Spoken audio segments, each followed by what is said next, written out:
My parents actually chuckled when I walked into the conference room, wearing that specific smile that said they thought I was there to beg for crumbs.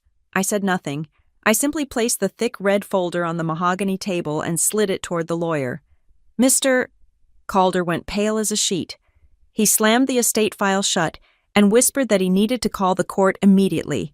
My name is Lydia Russell, and I have always been invisible to the people who made me, right up until the moment I became a threat. The reception area of Calder and Wren was designed to intimidate. It was all polished marble and dark wood, smelling of old paper and money that had been scrubbed clean. The office was located on the 42nd floor of the tallest building in Crestwick, a city where height equaled morality. If you were up here, you were closer to God, or at least you could look down on everyone else.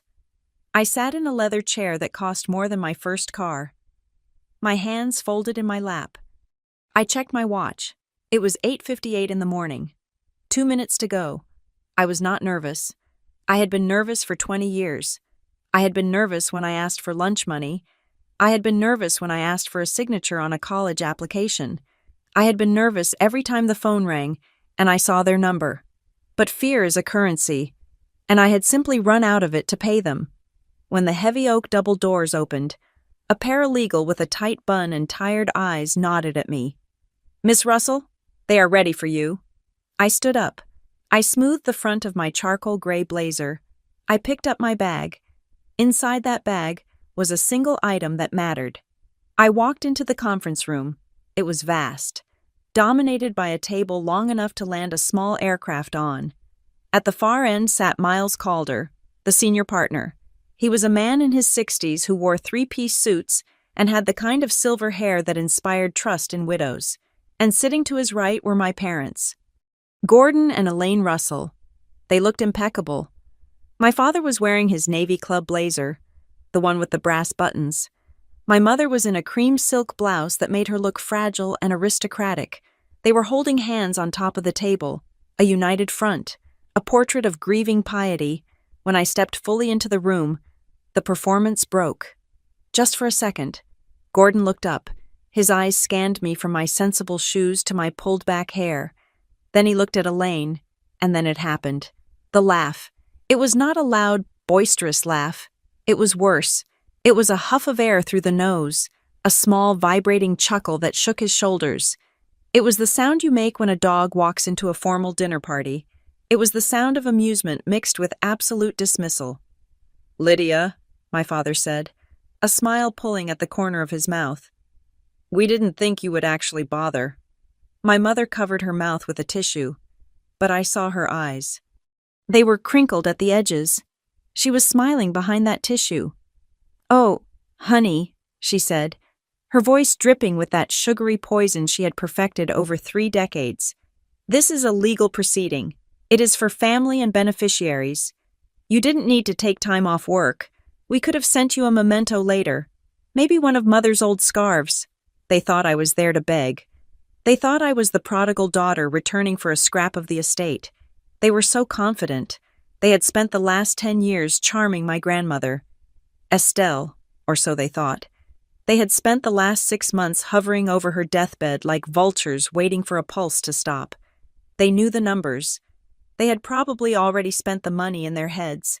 A new boat for Gordon, a sunroom extension for Elaine. I did not say a word.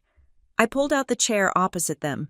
The distance between us was about 8 feet of polished mahogany, but it felt like a canyon. Miles Calder cleared his throat. He looked uncomfortable. He was a man who preferred quick resolutions and billable hours, not family awkwardness. "Mr. and Mrs. Russell, Lydia, let us begin. As you know, we are here to read the last will and testament of Estelle Marie Russell." He placed a thick document on the table in front of him. It was bound in blue paper, the standard will, the one my parents knew about, the one they had likely helped draft, hovering over my grandmother's shoulder, guiding her trembling hand. "My mother was very clear about her wishes," Gordon said, leaning back, his confidence radiating off him like heat. "She wanted to keep the assets within the primary household, to ensure the legacy is managed by those with experience." "Experience," I said. It was the first word I had spoken. My voice was steady, It did not shake. Gordon's eyes narrowed. "Excuse me." "Nothing," I said. "Please, Mr. Calder, proceed." Calder adjusted his glasses. "Yes, well, I have the document dated October 14th, 2 years ago. It names Gordon and Elaine Russell as the primary executors and sole beneficiaries of the estate, including the property at 400 Harrow Lane and the entirety of the investment accounts held at—" My parents squeezed each other's hands. They were practically vibrating. This was it. The payday, the validation, the erasure of me. I moved. I reached into my bag. I did not rush. I moved with the slow, deliberate precision of a bomb disposal technician. I pulled out the folder. It was not a standard manila folder. It was red, a deep, dark, blood red, and it was thick, about 2 inches thick, but the color was not the most important part. The most important part was the seal. Across the opening of the folder was a thick strip of tamper-evident tape, stamped with a specific logo.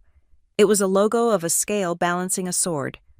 It was the old, original seal of Calder and Wren, a seal they only used for internal, high-security sensitive documents, the kind of documents that never leave the vault. And right in the center, in my grandmother's shaky but distinct handwriting, were the words, "For Miles Calder's eyes only." I placed the folder on the table. Thud. The sound was heavy. It echoed in the quiet room. I placed 2 fingers on top of the red folder and slid it across the mahogany. It made a dry, rasping sound as it traveled over the expensive wood. It stopped exactly 6 inches from Miles Calder's hands. Gordon and Elaine were still smiling, but the smile had frozen. It was stuck on their faces, like a mask that had suddenly become too tight. They looked at the folder, then they looked at me, then they looked at the lawyer. Miles Calder looked down. He saw the red cardstock. He saw the tape. He saw the logo. The color drained from his face so fast, it was like someone had pulled a plug in his heels. He went gray. His mouth opened, but no sound came out. His hand, which had been holding a gold fountain pen, went limp. Clack! The pen hit the table and rolled, coming to a stop against the edge of the blue will document. The silence in the room changed. A moment ago, it had been the silence of anticipation. Now, it was the silence of a heart attack. Calder stared at that folder as if it were a radioactive isotope. He did not touch it. He just stared at the seal. I saw a bead of sweat pop out on his temple, right at the hairline. "Where did you get this?" Calder whispered. His voice was a rasp. He cleared his throat and tried again. Louder, but it cracked. "Miss Russell, who gave you this file?" He was looking at me, but he wasn't seeing me. He was seeing a ghost. He was seeing a catastrophe. He was seeing the end of his career. "My grandmother," I said. My voice was calm. I was the only person in the room with a normal heart rate. "She gave it to me 3 days before she passed. She gave me very specific instructions." Gordon made a noise. It was a scoff, but it sounded wet and choked. "That is ridiculous. Mother was bedridden. She couldn't lift a spoon, let alone organize a secret file. This is a prop, a fake." I ignored him. I kept my eyes on the lawyer. "She said, and I quote, 'Do not open it. Do not let anyone else touch it. Just give it straight to Mr. Calder. He will know what the red tape means.'" Calder swallowed. I saw his Adam's apple bob up and down violently. He knew what the tape meant. I didn't, not entirely, but I knew it terrified him. "This is impossible," Calder muttered. He reached out a shaking hand toward the folder. "This file shouldn't exist. The protocol for a red seal is—" He stopped himself. He looked up at my parents. His eyes were wide, filled with a sudden, dawning horror. Gordon sensed the shift. He sensed that the boat he was planning to buy was sailing away. He stood up abruptly. His chair scraped loudly against the floor. "Let me see that," Gordon barked. He lunged across the table. "It is a forgery. She is lying. She has always been a liar." His hand grabbed the corner of the red folder. "Do not touch it," Calder screamed. It was not a professional lawyer voice. It was a shriek of panic, But Gordon didn't listen. He yanked the folder. I didn't move. I didn't have to. The door behind us burst open. 2 uniformed security guards stepped in. They had been waiting. Calder must have hit a silent panic button under the desk the moment he saw the seal. Or perhaps the firm's protocol for that specific file required immediate containment. "Sir, step away from the table," the lead guard said. He was a large man who looked like he bent steel bars for recreation. Gordon froze. His hand was still on the folder. He looked at the guard, then at me. His face turned a mottled purple. "I am Gordon Russell. I am the executor of this estate. I have a right to see every document on this table." "Not that one," Calder said. His voice was shaking, but it was firm. He stood up, snatching the folder back from Gordon's grip and pulling it close to his chest. He held it like it was a holy relic or a loaded gun. "You do not have the clearance to see this. Mr. Russell, nobody does. Not yet." Gordon slumped back into his chair. He looked defeated, but mostly he looked confused. The arrogance was gone, replaced by the bewildered anger of a man who realizes the rules of the game have changed without his permission. Elaine was trembling. She reached for Gordon's arm, her fingernails digging into his blazer. She looked at the red folder, then at the lawyer's pale face. She was smarter than my father. She realized faster that something terrible was happening. Calder took a deep breath. He picked up the blue will, the one they thought was the only one, and closed it. He stacked it on top of the other papers. "I am suspending this reading," Calder announced. "You can't do that," Gordon sputtered. "We are here. Read the damn will." "I cannot proceed," Calder said. He looked sick. "Given the introduction of this evidence and the specific nature of the seal, I am legally and ethically bound to halt all proceedings regarding the Russell estate immediately." He looked at me. There was no kindness in his eyes, only fear. "I need to call the probate court, and I need to call the firm's ethics committee." "Ethics?" Elaine squeaked. "Why would you need an ethics committee?" Calder didn't answer her. He walked to the door. He paused, turning to the security guards. "Stay in this room. Watch them. Make sure nothing leaves this table." Then he looked at me one last time. "You have no idea what you have just done, do you?" I did what I was told. I said simply. Calder exited the room, leaving the door slightly ajar. We could hear him in the hallway, barking orders at his assistant to get Judge Halloway on the line, immediately. The silence returned, but now it was heavy and suffocating. My mother turned to me. The tears started. They were instant, summoned on command like rain from a cloud-seeding plain. She reached across the table, her hand, manicured and soft, because she had never done a day of manual labor in her life, reached for mine. I pulled my hand back. "Lydia," she sobbed. "Lydia, honey, what is this? What is in that folder? Why are you doing this to us?" "I didn't do anything," I said. "Grandma did. We are family," she pleaded. Her voice dropped to a whisper, intended to sound intimate, but it just sounded desperate. "Your father and I have bills. Lydia, the house needs repairs. We were counting on this. We have debts." "I know," I said. "I know about the debts."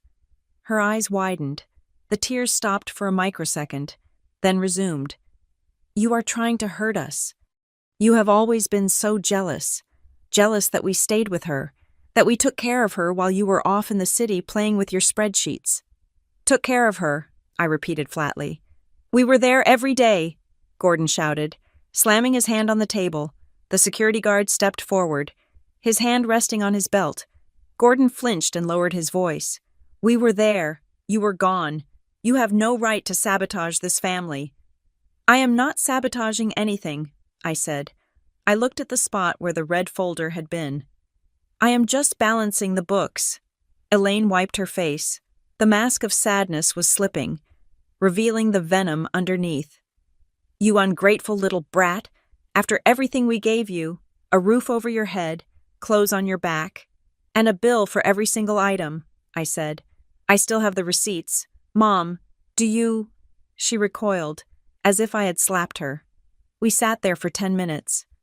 10 minutes of Gordon staring at the wall, his jaw clenching and unclenching, 10 minutes of Elaine weeping softly, occasionally shooting daggers at me with her eyes.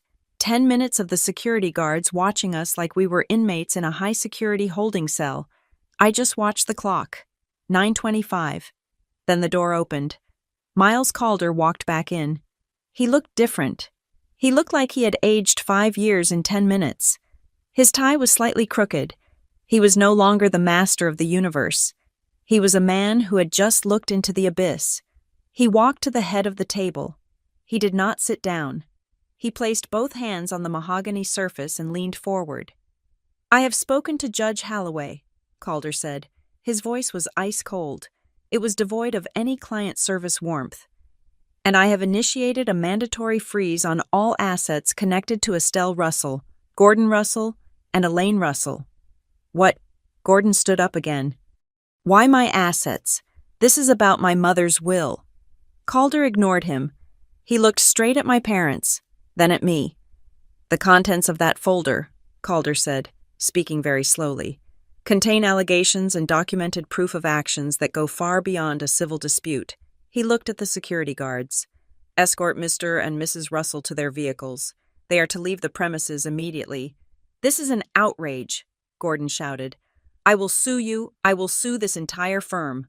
Calder finally smiled, but it wasn't a happy smile. It was a grim, terrifying smile. "Mr. Russell, based on what I just read, you are going to need that retainer for a criminal defense attorney, not a civil suit." Gordon stopped shouting. His mouth hung open. Elaine grabbed her purse. She looked at me, her eyes wide with true, unfiltered panic. "Lydia, what was in there? Tell me." I said nothing. I just watched them. Calder turned his gaze to the rest of the room. He looked at the papers scattered on the table. "I want to make one thing very clear," the lawyer said. His voice dropped an octave, vibrating with a threat that made the hair on my arms stand up. "Nobody leaves this room with so much as a paperclip. The office is now on lockdown." He looked directly at my father. "Because if anyone," Calder said, "attempts to remove, delete, or alter any document from this point forward, it will not just be considered a violation of probate law, it will be considered destruction of evidence in a federal investigation." My parents stopped breathing. The air left the room. I sat back in my expensive leather chair. I looked at my father's pale face. I looked at my mother's trembling hands. And for the first time in 20 years, I didn't feel like the one who owed a debt. I felt like the one who had come to collect. To understand why a daughter would hand a lawyer a folder capable of destroying her parents, you have to understand the economy of the house on 4th Street in Harrow Glen. Most families run on love, or obligation, or at least a shared sense of survival. The Russell household ran on a ledger.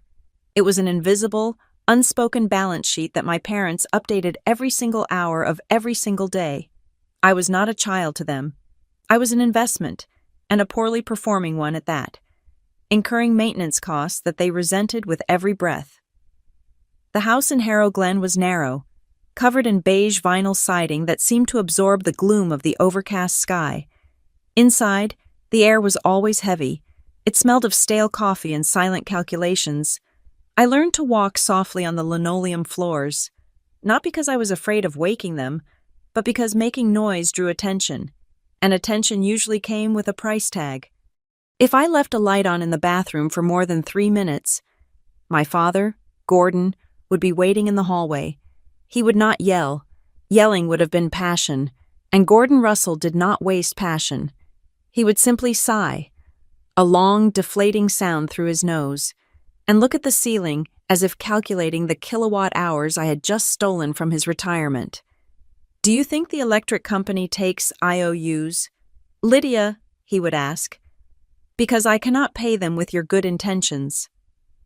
My mother, Elaine, specialized in the guilt of sustenance. Dinner was never just a meal. It was a sacrifice she had made, a martyrdom served on a chipped ceramic plate. If I asked for a second helping of mashed potatoes, she would pause, her fork hovering halfway to her mouth. She would look at the pot, then at my father, then back to me with a tragic, tight-lipped smile. "Of course, honey," she would say. "You go ahead. I can just have a little less. Growing girls need it more than I do, I suppose. She would then proceed to eat nothing but a single slice of bread, sipping her water while watching me chew, making sure I swallowed the guilt along with the starch. Every calorie I consumed was a debt. Every new pair of sneakers for gym class was a loan against my future obedience. By the time I was 10 years old, I felt like I was living in a deficit I could never repay. I learned to make myself small.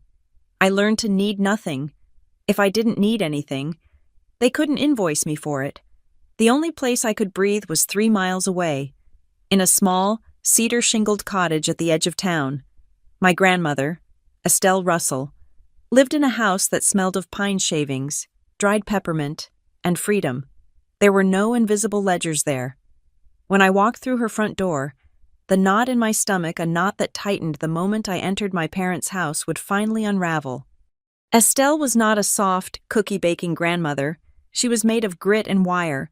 She had hands that were rough like sandpaper, stained with wood stain and garden soil. She didn't offer me pity. She offered me tools. I remember one Saturday when I was 12. I had come over crying because Gordon had lectured me for 20 minutes about the cost of the hot water I had used for a shower. I felt like a parasite. Estelle didn't hug me. She put a Phillips head screwdriver in my hand and pointed to a wobbly shelf in her pantry. "Fix it," she said. "I don't know how," I sniffled. "Then figure it out," she snapped.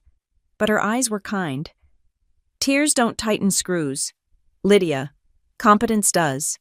When you know how to fix your own house, nobody can tell you what it costs to live in it." That afternoon, she taught me how to find a stud in the wall. She taught me the difference between a wood screw and a sheet metal screw. She taught me that things broke, and that they could be mended without guilt. "Money," Estelle told me later, as we drank herbal tea on her porch, watching the rain hit the roof, "is a tool, like a hammer.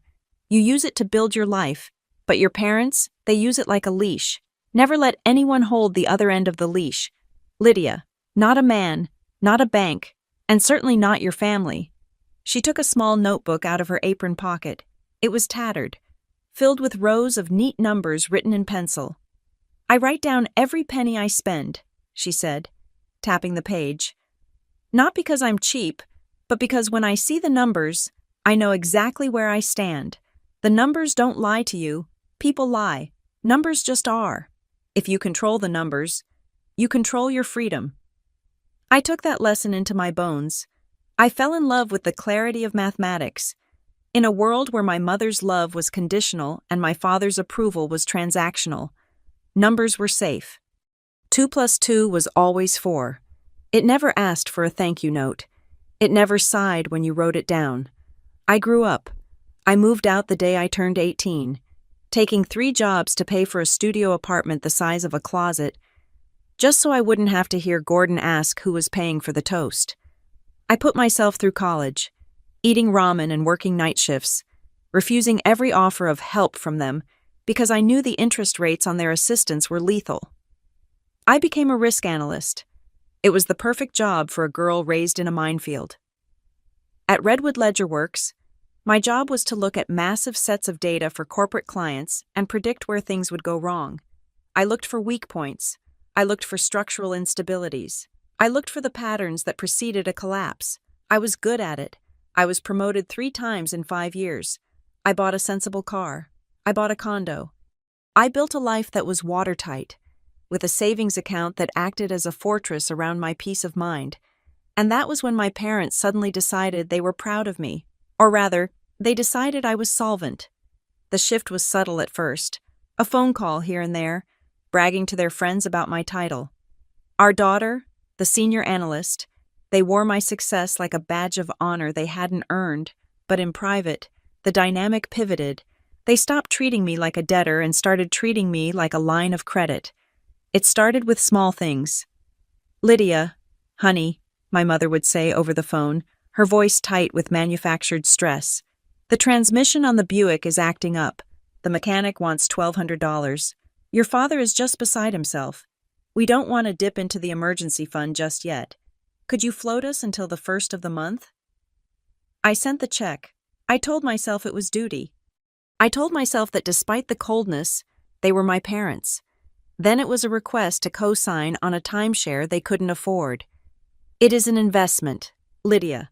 We can all use it, Gordon argued, his voice booming with that salesman confidence he used to mask his incompetence. We just need your credit score to get the prime rate. It is just a signature.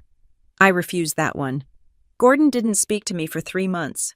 When he finally did, it was to ask if I could pay for the new water heater because I used all that hot water growing up. I was sitting in Estelle's kitchen one Sunday, venting about this. I was 30 years old, successful, independent, and yet I still felt that crushing weight of obligation every time my phone buzzed with their ringtone. Estelle was older now. Her hands shook a little when she held her teacup, and her movements were slower, but her mind was as sharp as a diamond cutter. She listened to me talk about the latest loan request, $2,000 for a roof repair that I was pretty sure was cosmetic. "Stop it," Estelle said. She set her cup down hard. I blinked. "Stop what helping them? Stop acting like you owe them back pay for your childhood," she said. Her voice was fierce. "You are not an investment vehicle, Lydia. You are not a pension fund. You do not owe them for the food they fed you or the roof they kept over your head. That is what the law requires of parents. You don't get a medal for doing the bare minimum, and you certainly don't get to send an invoice for it 30 years later." She reached across the table and took my hand. Her skin was dry and paper thin. "They are holes, Lydia," she whispered. "Gordon and Elaine, they are empty buckets. You can pour everything you have into them, your money, your love, your sanity, and they will never be full. They will just drain you until you are as dry as they are." I looked at her, and I wanted to cry, because I knew she was right. But knowing it and acting on it were two different things. "I just don't want them to struggle," I said weakly. "They are not struggling," Estelle corrected. "They are managing badly, and they want you to cushion their fall." Then came the decline. It happened fast. Estelle fell in her garden, a broken hip, then pneumonia, then a series of complications that saw her moved from her beloved cottage to a private room in the palliative care wing of St. Jude's Hospital. That was when the behavior of Gordon and Elaine changed in a way that set every alarm bell in my risk analyst brain ringing. For years, they had visited Estelle sporadically at best, maybe once a month, maybe a phone call on holidays. They found her wood-scented house drafty and her lectures on frugality tiresome. Gordon often complained that his mother was sitting on a gold mine with that property, but was too stubborn to leverage it. But the moment the doctors used the word hospice, my parents transformed. They became the model children. They were at the hospital every day at 9 in the morning sharp. They brought casseroles for the nurses. They brought fresh flowers. They sat by her bedside, holding her hand, reading to her from magazines she didn't like. My mother brushed Estelle's hair with a tenderness that looked performative, like an actor hitting her marks for the camera. "Oh, Mother looks so peaceful today," Elaine would coo to the nurses. "We just want to make sure she's comfortable. That is all that matters." Gordon was suddenly deeply interested in the administrative side of things. He was always in the hallway, talking to the doctors, asking about timelines. Not, "How is she feeling?" but, "How long do we have?" To an outsider, it looked like devotion. It looked like a family rallying around their matriarch in her final days. But I sat in the corner of that hospital room with my laptop open, pretending to work, and I watched them. I watched them with the same cold, detached eye I used to analyze failing market trends. I saw the way Gordon's eyes didn't look at his mother's face, but darted around the room, assessing the equipment, looking at her personal effects. I saw the way Elaine would check her watch every 15 minutes, her mask of sorrow slipping just enough to reveal the boredom underneath. They were too sweet, too present, too perfectly timed. In my line of work, we call this a variance. When data points suddenly shift without a clear external cause, it usually indicates manipulation. When a company that has been losing money for years suddenly reports record profits right before a merger. You don't celebrate. You dig. You look for the fraud. My parents were the failing company, And Estelle was the merger. One afternoon, I walked in and found Gordon leaning over the bed. Estelle was asleep, her breathing raspy and shallow. Gordon was holding her purse. He wasn't opening it, just holding it, weighing it in his hands. "What are you doing?" I asked from the doorway. Gordon jumped. He actually jumped, dropping the purse back onto the side table. He spun around, a flash of genuine anger in his eyes before he smoothed it over with a grieving son's smile. "Just moving it," he stammered.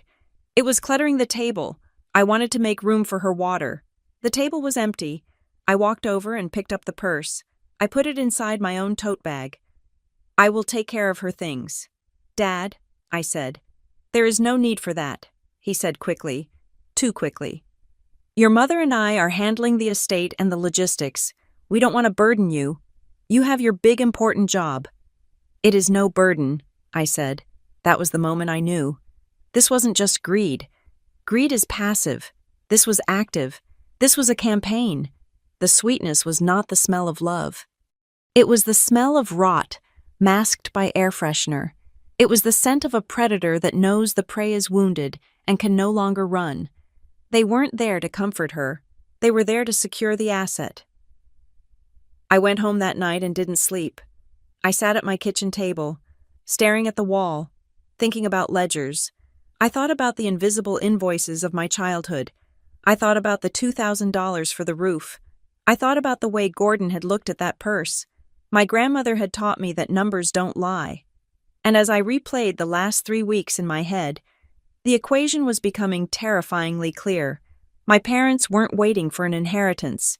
They were running a transaction. And I had a sickening feeling that the transaction had started long before Estelle's heart began to fail. I needed data. I needed proof. The next day, I didn't go to work. I went back to the hospital, waiting for the narrow window of time when I knew Gordon and Elaine would be at lunch. I needed to talk to Estelle. I needed to know if she saw it too, or if the drugs had clouded the sharpest mind I had ever known. But when I got there, she was already awake, and she was looking at the door, her eyes clear, fierce, and terrified. "Check the books," she whispered the moment I stepped close. "Lydia, check the books." "Check the books," she had whispered. It was a command that overrode 20 years of daughterly submission. I did not go back to my office at Redwood Ledger Works that afternoon. Instead, I drove to my grandmother's empty house, the key feeling heavy and unauthorized in my pocket. My parents were still at the hospital, performing their vigil of concern, which gave me a window of approximately 3 hours. I sat at Estelle's small oak desk in the corner of her living room. The house was cold. Without her presence, the smell of pine and peppermint had turned stale. I booted up her ancient desktop computer. It hummed and groaned, a relic from a different era. But Estelle was meticulous. She had online banking. She had passwords written in a cipher that only she and I understood, a combination of her favorite Bible verses and the years her dogs had died. I logged in. In my line of work, we look for patterns. Fraud is rarely a single, catastrophic explosion. It is usually a leak. It is a drip, drip, drip of assets moving from where they belong to where they do not. I pulled up the checking account first. At a glance, it looked normal. Utility bills paid, the property tax auto draft, the subscription for her gardening magazine. But then I scrolled back 6 months, to the timeline coinciding with the start of her physical decline. There it was, November 3rd, debit, $850, recipient Russell Home Solutions, LLC. I frowned. I had never heard of Russell Home Solutions. I scrolled down. November 17th, debit, $850, recipient Russell Home Solutions, LLC. December 1st, debit, $1,200, recipient Russell Home Solutions, LLC. The pattern was rhythmic, bi-weekly withdrawals. The amounts were escalating. By February, the withdrawals were hitting $2,000 a pop. I pulled up the transaction details. There were no invoice numbers, no reference codes, just a direct transfer authorized by a signature on file. I opened a new tab and navigated to the Secretary of State's business registry. My fingers flew across the keyboard. I typed in Russell Home Solutions. The search result loaded in less than a second. Entity name, Russell Home Solutions, LLC. Filing date, October 22nd. Registered agent Gordon Russell. Mailing address, 1242 Maple Street. My parents' house. I sat back in the creaky wooden chair. The breath knocked out of me. My father had registered a limited liability company less than 2 weeks before the withdrawals started. He had named it to sound like a legitimate contractor, a service provider. I looked around the living room. I walked into the kitchen. I checked the bathroom. There were no new handrails. The leaky faucet in the guest sink was still dripping. The back porch step, which had been rotting for 2 years, was still soft and dangerous under my boot. There had been no solutions provided to this home. There had been no repairs. There had been no maintenance. There was only extraction. I did the math in my head. Tallying the withdrawals over the last 6 months, it totaled nearly $28,000. That was not a small leak. That was a hemorrhage. I heard a car door slam outside. I froze. I quickly cleared the browser history, shut down the computer, and moved to the armchair by the window. Opening a book I had grabbed from the shelf. The front door opened. It was Gordon. He was alone. "Lydia." He seemed startled to see me. "What are you doing here? I thought you were working." "I took the afternoon off," I said, keeping my voice level. "I wanted to water her plants. They looked dry." Gordon nodded, but his eyes darted to the desk in the corner. He scanned it, checking to see if papers had been moved. "That is nice of you.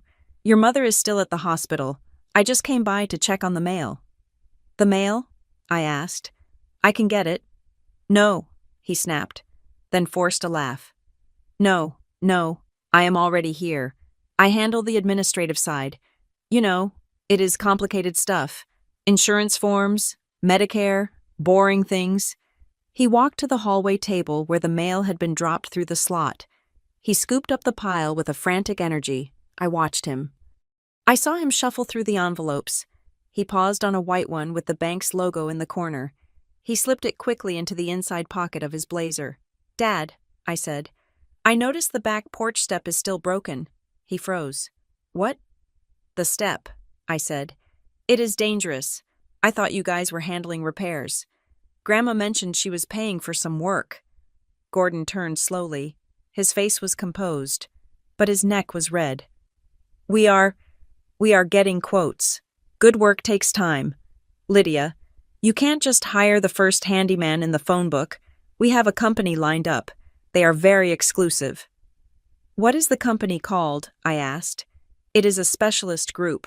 He waved his hand dismissively. "You wouldn't know them. Look, I have to get back to your mother. Don't stay long. We need to conserve the heat." He left. He took the bank statement with him. I waited until his car turned the corner. Then I got back to work. But I didn't go back to the computer.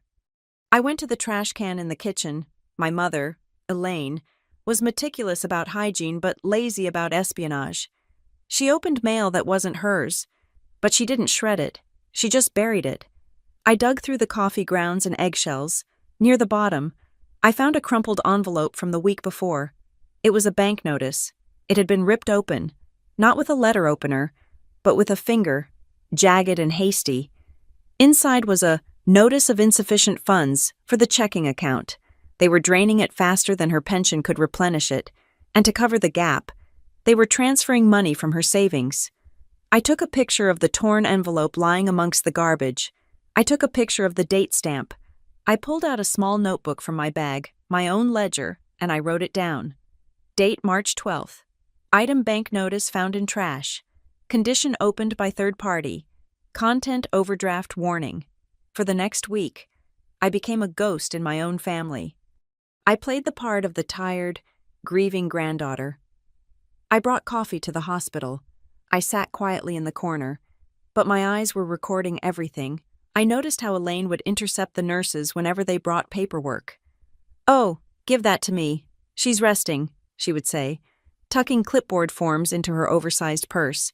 I noticed how they told the neighbors, Mrs. Gable and old Mr. Henderson, that Estelle was losing her mind. "It is so sad," I heard Elaine telling Mrs. Gable in the hospital cafeteria line. She doesn't know what day it is. She thinks she has millions of dollars buried in the yard. We just have to nod and smile. The dementia is aggressive. I knew for a fact Estelle had scored 28 out of 30 on her cognitive assessment the day before. She wasn't forgetting. She was trapped. But the smoking gun didn't come from a document. It came from a phone. It was a Tuesday evening. I had stopped by my parents' house to drop off some laundry I had done for Estelle.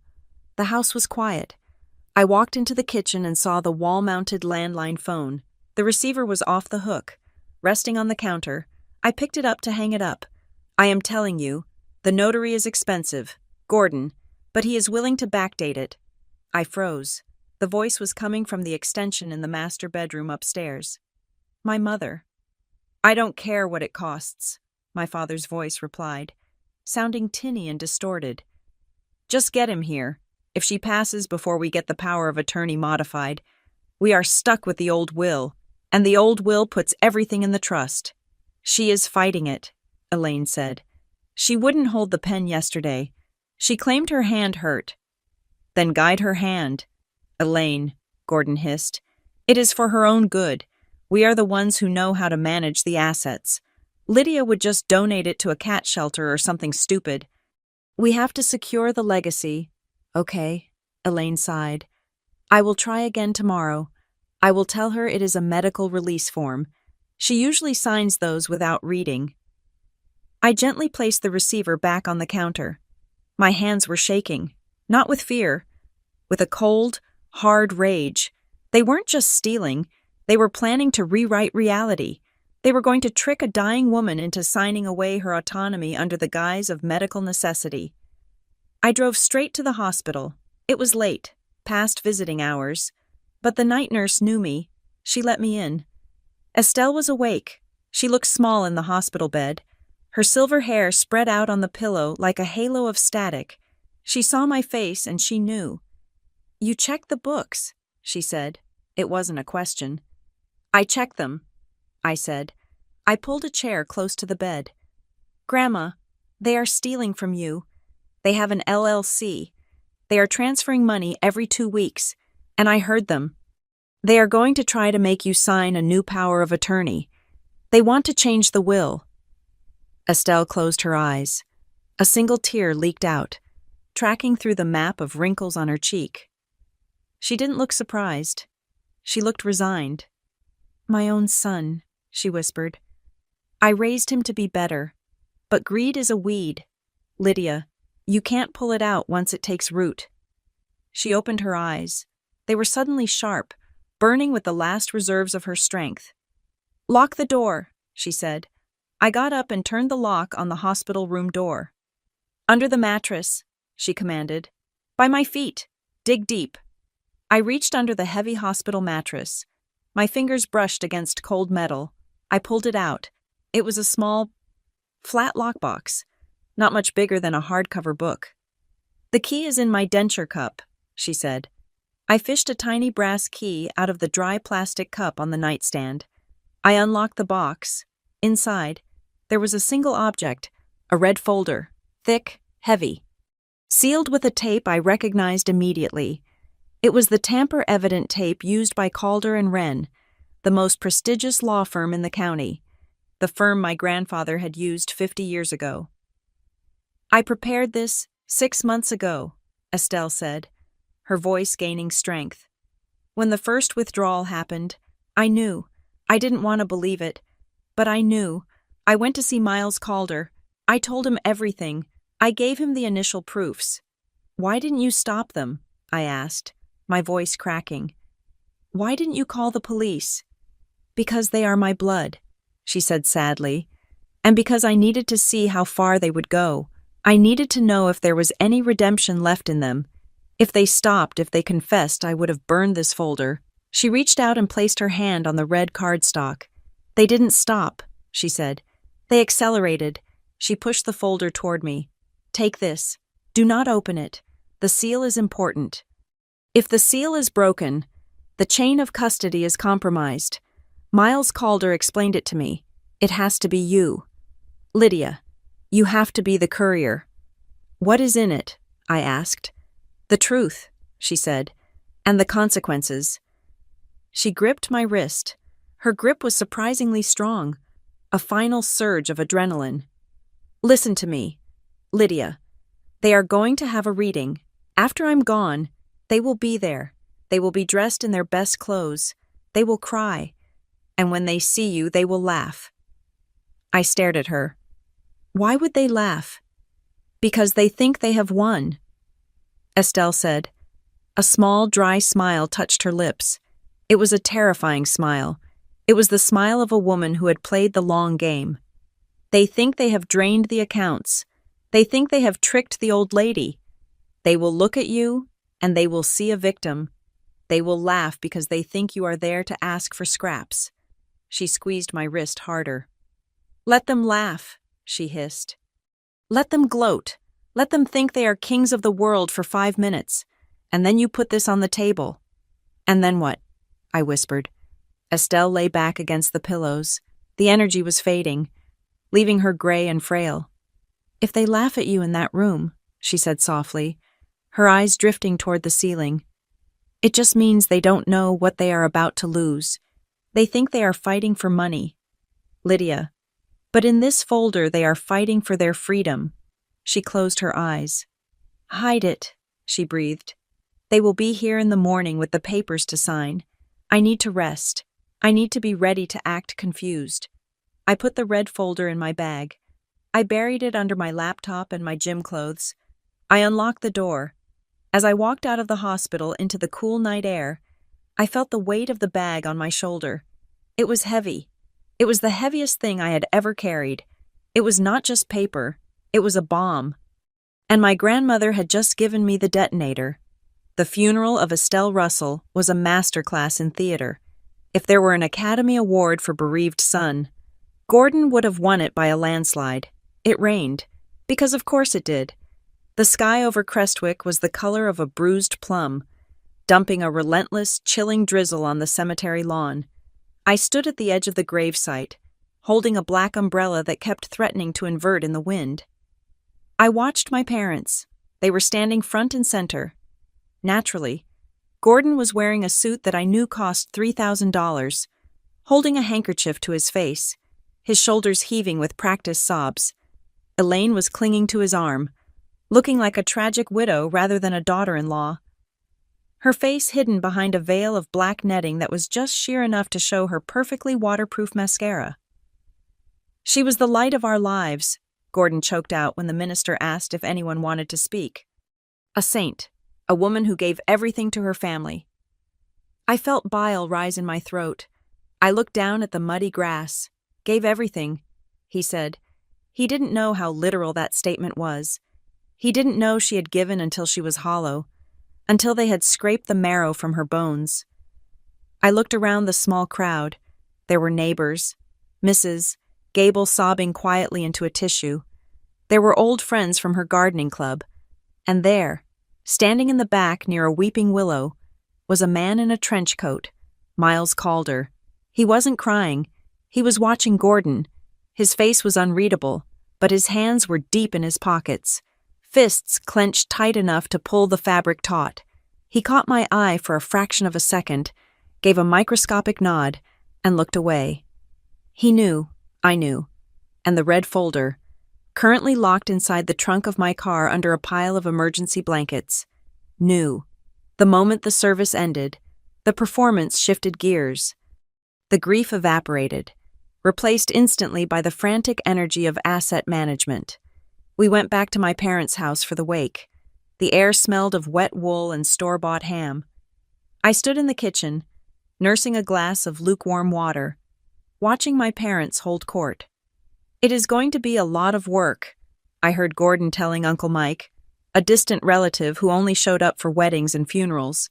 The house is in shambles, old pipes, bad wiring. We will probably have to gut it before we can even think of listing it. Honestly, the land value is the only real asset.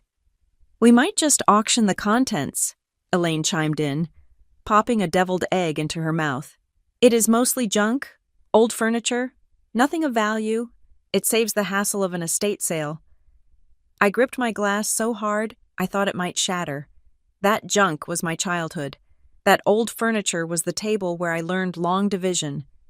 I walked over to them. Are you talking about selling the cottage already? She has been in the ground for 2 hours. Gordon turned to me, his face flushing slightly, not with shame, but with annoyance. Lydia, don't be dramatic. We are being practical. Probate is expensive. We need to liquidate assets to cover the taxes. You wouldn't understand. I am a risk analyst, Dad, I said quietly. I understand liquidity. This is different, Elaine said, patting my arm with a condescending tap, tap, tap. This is family business. It is grown-up stuff. Honey, you just grieve. Let your father and me handle the heavy lifting. You don't know the first thing about probate law. I know enough, I said. Gordon stepped closer, looming over me. It was a move that used to make me shrink when I was 10. Now, it just made me calculate the distance to his jugular. Lydia, drop it. You are upset. We are all upset. But someone has to be the captain of this ship. Now, go say hello to your Aunt Marge. She was asking why you aren't married yet. I didn't go say hello to Aunt Marge. I walked out the back door, got in my car, and drove. I didn't go home. I went to the office of Iris Kincaid. I had found Iris 2 days before Estelle died. I knew I couldn't do this alone. I knew that if I walked into a legal battle with just my anger in a folder, I would get chewed up. I needed a shark. Iris Kincaid was a solo practitioner who operated out of a converted brownstone in the downtown district. Her reviews online were terrifying. One client had written, "She doesn't hold your hand. She holds a knife to the other guy's throat." That was exactly what I needed. Iris was waiting for me. She was a small woman with hair cut in a sharp, asymmetrical bob and glasses that looked like architectural drafting tools.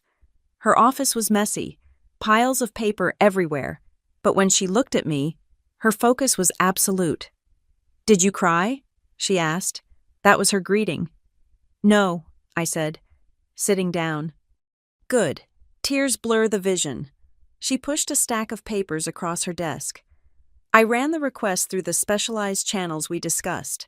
Since you had that signed authorization form from your grandmother dated 3 months ago, the one granting you access to audit historical records, the bank couldn't block it.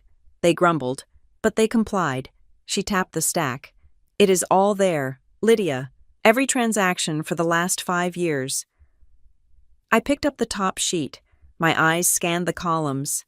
I saw the recent Russell Home Solutions transfers, the ones I had already found. But then I looked back further. "My God," I whispered. "It didn't start with the LLC," Iris said, her voice dry and clinical. "Look at the cash withdrawals. 4 years ago, $300 every Friday, then $500, then check payments to cash. They were treating her account like an ATM for years before they got greedy and incorporated a fake business." I turned the page. "The total? Over 6 years." Iris leaned back, linking her fingers behind her head. $142,000, and that is just the liquid cash. That doesn't count the credit cards they opened in her name. I felt sick. $140,000. She was eating generic brand soup to save 50 cents a can, and they were taking this. "It gets worse," Iris said. She pulled a single sheet of paper from a separate file. "I did a property search. There is a lien on the cottage." "A lien?" I stared at her. "The house was paid off in 1990. "Not anymore. Gordon took out a home equity line of credit 18 months ago, forged her signature. Maybe, or maybe he just confused her enough to sign a renovation loan. Either way, there is $75,000 drawn against the equity. The money went straight into a joint account held by Gordon and Elaine. They mortgaged her death," I said. The realization hit me with the force of a physical blow. They spent the inheritance before they even got it. "Exactly," Iris said. She stood up and walked to the window, looking out at the rain. "And that is why you cannot say a word. Not yet." "I want to scream at them," I said. "I want to walk into that wake and throw these papers in their faces. And if you do that," Iris spun around, her eyes flashing behind the lenses, They will claim it was a misunderstanding. They will claim Estelle authorized it all as gifts. They will say the renovation money was for work that is scheduled to start soon. They will lawyer up, hide the rest of the money, and drag this out for 10 years until the estate is bankrupt. She walked back to the desk and leaned over, getting right in my face. This is no longer a family dispute. Lydia, this is grand larceny. This is elder abuse. This is wire fraud. If you warn them, they will destroy the evidence. They will wipe the hard drives. They will shred the files. So what do? You let them feel safe, Iris said. You let them walk into that will reading thinking they are the smartest people in the room. You let them lie on the official record. You let them perjure themselves in front of Miles Calder. Because once they lie to the executor, once they claim the estate is intact, when they know they have hollowed it out, that is when the trap snaps shut. She pointed to the door. Go home. Do not answer their calls. Do not engage. Let them think you are sulking. Let them think you are weak. I left her office feeling like I was carrying a grenade with the pin pulled out. But I had one more stop to make. I drove to the cottage. I needed to see it one last time before the cleanup my father had threatened. I parked down the street so they wouldn't see my car if they drove by. The house was dark. I let myself in with my key. The air was cold and still. I walked through the rooms, the silence pressing against my ears. I went into the bedroom. The bed was stripped. The mattress looked stained and sad without Estelle's quilt. I knelt down by the closet, the floor safe. Estelle had a small floor safe in the back of the closet, under a loose floorboard. It was where she kept her birth certificate, the deed to the house, and her rainy day cash. I pulled back the rug. The floorboard was askew. My heart hammered against my ribs. I lifted the board. The safe was there, but it wasn't dusty. The rest of the closet floor was covered in a thick layer of dust bunnies and lint, but the dial of the safe, it was clean.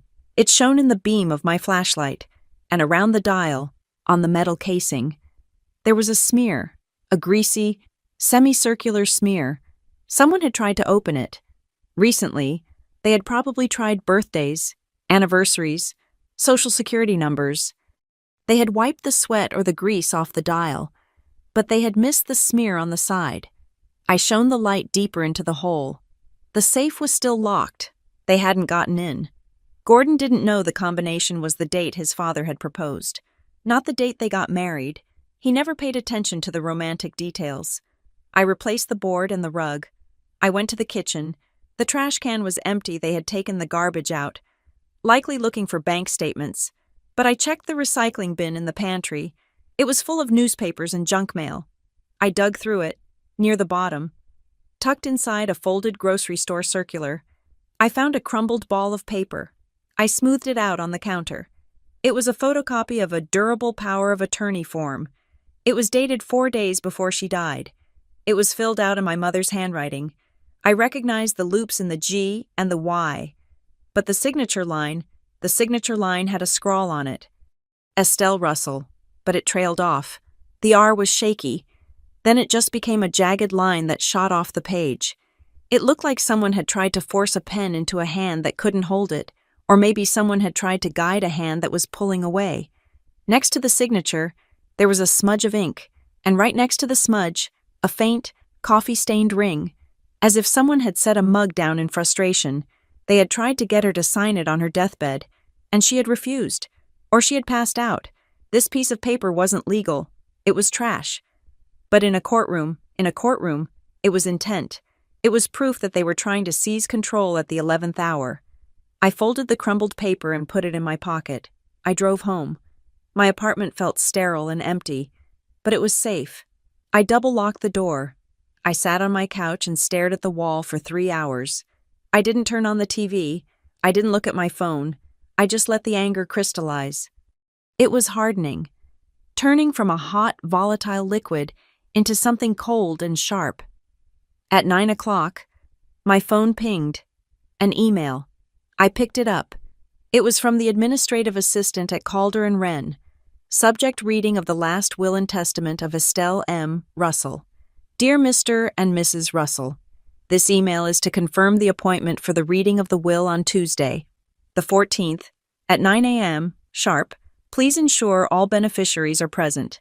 CC, Lita Russell. I stared at the screen. Lita Russell. My name is Lydia. 2 I's, no A in the middle, and Russell has 2 L's. My parents had provided the contact list. They had given the email addresses to the law firm. They couldn't even be bothered to spell my name right. Or maybe it was deliberate. Maybe it was a petty, passive-aggressive way of saying, "You don't matter. You are a typo in the grand story of this family." "Lita," I said aloud to the empty room. I laughed. It was a dry, humorless sound. They had misspelled the name of the executioner. I replied to the email. Confirmed. Lydia Russell. I corrected the spelling, but I didn't complain. I didn't call Gordon to scream about the disrespect. I didn't ask why I was CC'd like an afterthought instead of addressed as a primary party. I just closed the laptop. I walked to my closet and pulled out my suit carrier. I checked my charcoal gray blazer. I checked my shoes. Then I reached into the back of the closet, under a stack of sweaters, and pulled out the red folder. I held it in my hands. It felt vibrant, buzzing with potential energy. "Okay, Grandma," I whispered. "Let's go to court." Iris Kincaid did not touch the red folder. She circled it like it was an unexploded ordnance sitting in the center of her cluttered desk. The fluorescent light of her office buzzed overhead, a stark contrast to the gloom of the funeral I had left behind hours earlier. "You are absolutely certain," Iris said, her voice dropping to a register I had never heard her use before, "that your grandmother sealed this herself?" I watched her take it out of the lockbox. I said, "She told me Miles Calder gave her the tape." Iris leaned in, adjusting her glasses to inspect the seal without disturbing it. "That is not just tape, Lydia. That is tamper-evident security banding. It has a serial number embedded in the adhesive. Calder and Wren only use this for Level 1 internal documents, things involving firm liability or significant criminal exposure." She sat back, exhaling a plume of smoke from an invisible cigarette she clearly wished she was smoking. "If Miles Calder gave Estelle this tape," Iris said, "it means he was terrified of what she was writing down. It means he wanted to make sure that if she died, nobody, not even his own junior associates, could peek inside before it got back to him." "So, what do we do?" I asked. "Do we open it?" "Absolutely not," Iris snapped. "The moment you break that seal, you destroy the chain of custody. You turn a legal hand grenade into a pile of hearsay. We leave it sealed, but—" She spun her chair around and pulled a fresh, crisp manila folder from her drawer. She slapped it onto the desk. "We build a backup," she said. "We call this the skeleton folder. The red folder is the nuke, but this is the ammunition to keep you alive until the blast settles. We need to fill this with every single piece of dirty laundry you have found." For the next 3 hours, we worked in a silence broken only by the sound of a hole punch and the rhythmic scratching of Iris's pen. We organized the photos of the torn bank statements. We cataloged the dates of the Russell Home Solutions withdrawals. We printed out the Secretary of State filing that linked my father to the LLC. It was methodical work. It was satisfying work. It was the kind of risk analysis I did for billion-dollar corporations. But this time, the stakes were my own blood. Then my phone rang. I didn't recognize the number. It was a local area code. I put it on speaker so Iris could hear. "This is Lydia," I said. "Yeah, hi. Is this Lydia Russell?" A man's voice, gruff, impatient, background noise of power tools and a radio playing classic rock. "This is Dave from Miller Contracting. I'm looking for Gordon." I felt a prickle of unease on the back of my neck. "He is unavailable right now. Can I take a message?" "Look, tell him I need the Phase 2 disbursement released by Friday," Dave said. "We already ordered the lumber for the sunroom extension. He said the funds from the mother's account would clear the day after the funeral." My hand froze over my notepad. "The sunroom extension," I repeated, keeping my voice calm. "For the property at 400 Harrow Lane." "Yeah, obviously," Dave snorted. "Where else look? Just tell him if I don't get the check. We are pulling the crew. I don't work on credit." "I will let him know," I said. I hung up. I looked at Iris. Her face had gone hard. "There is no sunroom at Harrow Lane," I said. "There isn't even a contract for one. I checked the house yesterday. Nothing has been measured. Nothing has been staked out." Iris was already typing on her laptop. "Miller Contracting. Miller Contracting, here we go. They are legit. They file permits." She clicked a few times. "Okay. I am looking at the county clerk's recent filings. Gordon Russell didn't just hire a contractor. He applied for a construction loan." "A loan." I felt the room spin slightly. "How the house is in Estelle's name." "It is a secured home improvement loan," Iris read from the screen. "Backed by the equity of the property. The application lists Gordon as the authorized agent with power of attorney. He submitted it 3 weeks ago." I closed my eyes. "He is using the house as collateral to build an extension on the house." "No," Iris said. "He is drawing down the loan cash. The contractor is just the vehicle. Gordon gets the loan approved, pays the contractor a deposit to make it look real, and then where does the rest of the loan money go?" "Into his pocket," I whispered. "He isn't waiting for the inheritance. He is eating the equity while she was still warm." "He is cashing out the house before he even owns it," Iris corrected. "It is actually brilliant, in a purely sociopathic way. If he inherits the house, the debt is his anyway. If he doesn't, well, the estate owes the bank, and he walks away with the cash he skimmed." I felt a wave of nausea. It wasn't just greed. It was a complete lack of respect for the physical reality of my grandmother's life. Her home wasn't a home to them. It was just a line on a balance sheet they were trying to delete. But then a darker thought hit me. A thought that made my blood turn to ice water. If they were willing to forge documents and leverage a dying woman's house, what else were they leveraging? Iris, I said. "My credit." "What?" "My parents," I said. "They have my social security number. They have all my info. From when I was in college. From when they helped me with financial aid forms." Iris stopped typing. She looked at me. "Check it. Now." I opened my banking app on my phone. I navigated to the credit monitoring tab. I usually checked it once a month, and it was always spotless. A perfect score of 800. I clicked refresh report. The little circle spun and spun and spun. When the number popped up, I gasped. 640. It had dropped 160 points in 2 months. "Oh my God," I choked out. I scrolled down to the new accounts section. Store card Best Buy, opened February 14th, balance, $4,000, personal loan, quick cash lending. Opened March 1st, balance, $10,000, credit card. Visa Platinum, opened March 10th, balance, pending. I stared at the screen, the dates, February 14th, Valentine's Day. I had sent them a card and a gift basket. They had opened a credit line in my name to buy what? A new TV. A sound system. They stole my identity, I said. The words tasted like ash. They didn't just ask me to co-sign, they just became me. Iris stood up and walked around the desk. She took the phone from my hand and looked at the screen. "This is not just theft," she said softly. "This is a setup. They are opening the accounts now so that when the estate settles, if there is any dispute, they can say you were in financial trouble. Look at her debt, Judge. Look at how desperate she was. That is why she contested the will." "They are framing me," I said. "They are framing me for being broke so they can look like the responsible ones." "They are trying to discredit you," Iris said. "And they are funding their lifestyle on your future." She handed the phone back to me. Her expression was terrifyingly calm. "Lock it," she ordered. "What?" "Freeze your credit. Right now. Do not dispute the charges yet.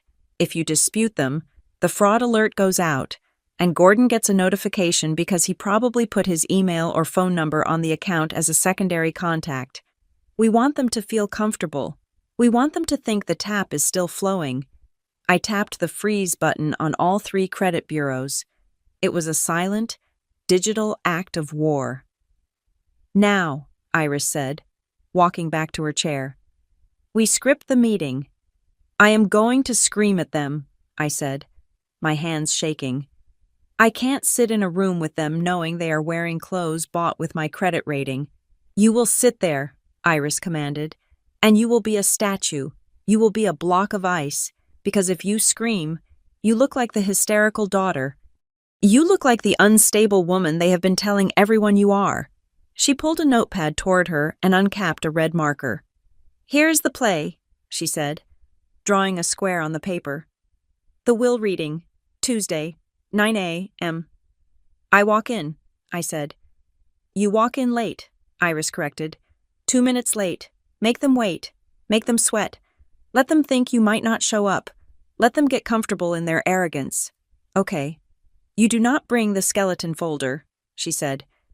The skeleton folder stays with me. If we need it, I will walk it into the courtroom later. You bring only one thing. She pointed to the red folder on the desk. You bring the bomb. And what do I say? I asked. Nothing, Iris said. That is the hardest part. Lydia, you say absolutely nothing about the fraud. You don't mention the contractor. You don't mention the identity theft. You don't mention the accounts. Why? Because we need Miles Calder to read the will first, she explained. We need the official record to show that Gordon and Elaine sat there and accepted the reading of a will they knew was based on false pretenses. We need them to commit to the lie in front of a witness. And then, Iris grinned, a sharp, predatory baring of teeth. When Calder asks if there are any other matters, you slide the red folder across the table. Just slide it. Just slide it. And you say, Grandma told me to give you this. She said you would know what the seal means. Iris leaned back, tapping the marker against her chin. Miles Calder is a survivor, she said. He built that firm on a reputation of absolute discretion. If he sees that seal, if he sees that his own internal protocol was used by a dead woman to communicate with him from the grave, he will freak out, I said. He won't just freak out, Iris said. He will stop the world, because that seal means the contents aren't just about money. That seal means the contents implicate the firm, or him. She looked me dead in the eye. Listen to me closely. Lydia, when you slide that folder, watch his face. Don't watch your parents. Watch the lawyer. Why? Because, Iris said, if Mr. Calder goes pale, if he drops his pen, if he stops breathing for even a second, it means there is something in that folder that forces him to act. It means your grandmother didn't just leave a will. She left a confession, or an indictment. I looked at the red folder. It sat there, innocent and deadly. They think I am weak, I said. They think I am just the girl who pays the bills. Let them think that, Iris said. By Tuesday morning, they will wish you were only broke, because broke you can fix, indicted you cannot. I stood up. I picked up the red folder. It felt heavier now. It felt like it contained the weight of every stolen dollar, every forged signature, every lie told over a Sunday dinner. I am ready, I said. Get some sleep, Iris advised. And Lydia, yes. Don't answer your phone. Let Dave the contractor call Gordon. Let the pressure build. Let the cracks start to show before you even walk in the room. I walked out into the night. The rain had stopped, leaving the streets of Crestwick slick and black, reflecting the streetlights like a mirror. I drove home, the red folder on the passenger seat. I didn't turn on the radio. I just listened to the hum of the engine and the beating of my own heart. I was done being the investment. I was done being the retirement plan. Tuesday was coming, and for the first time in my life, I wasn't afraid of the bill coming due. I was the one bringing the invoice.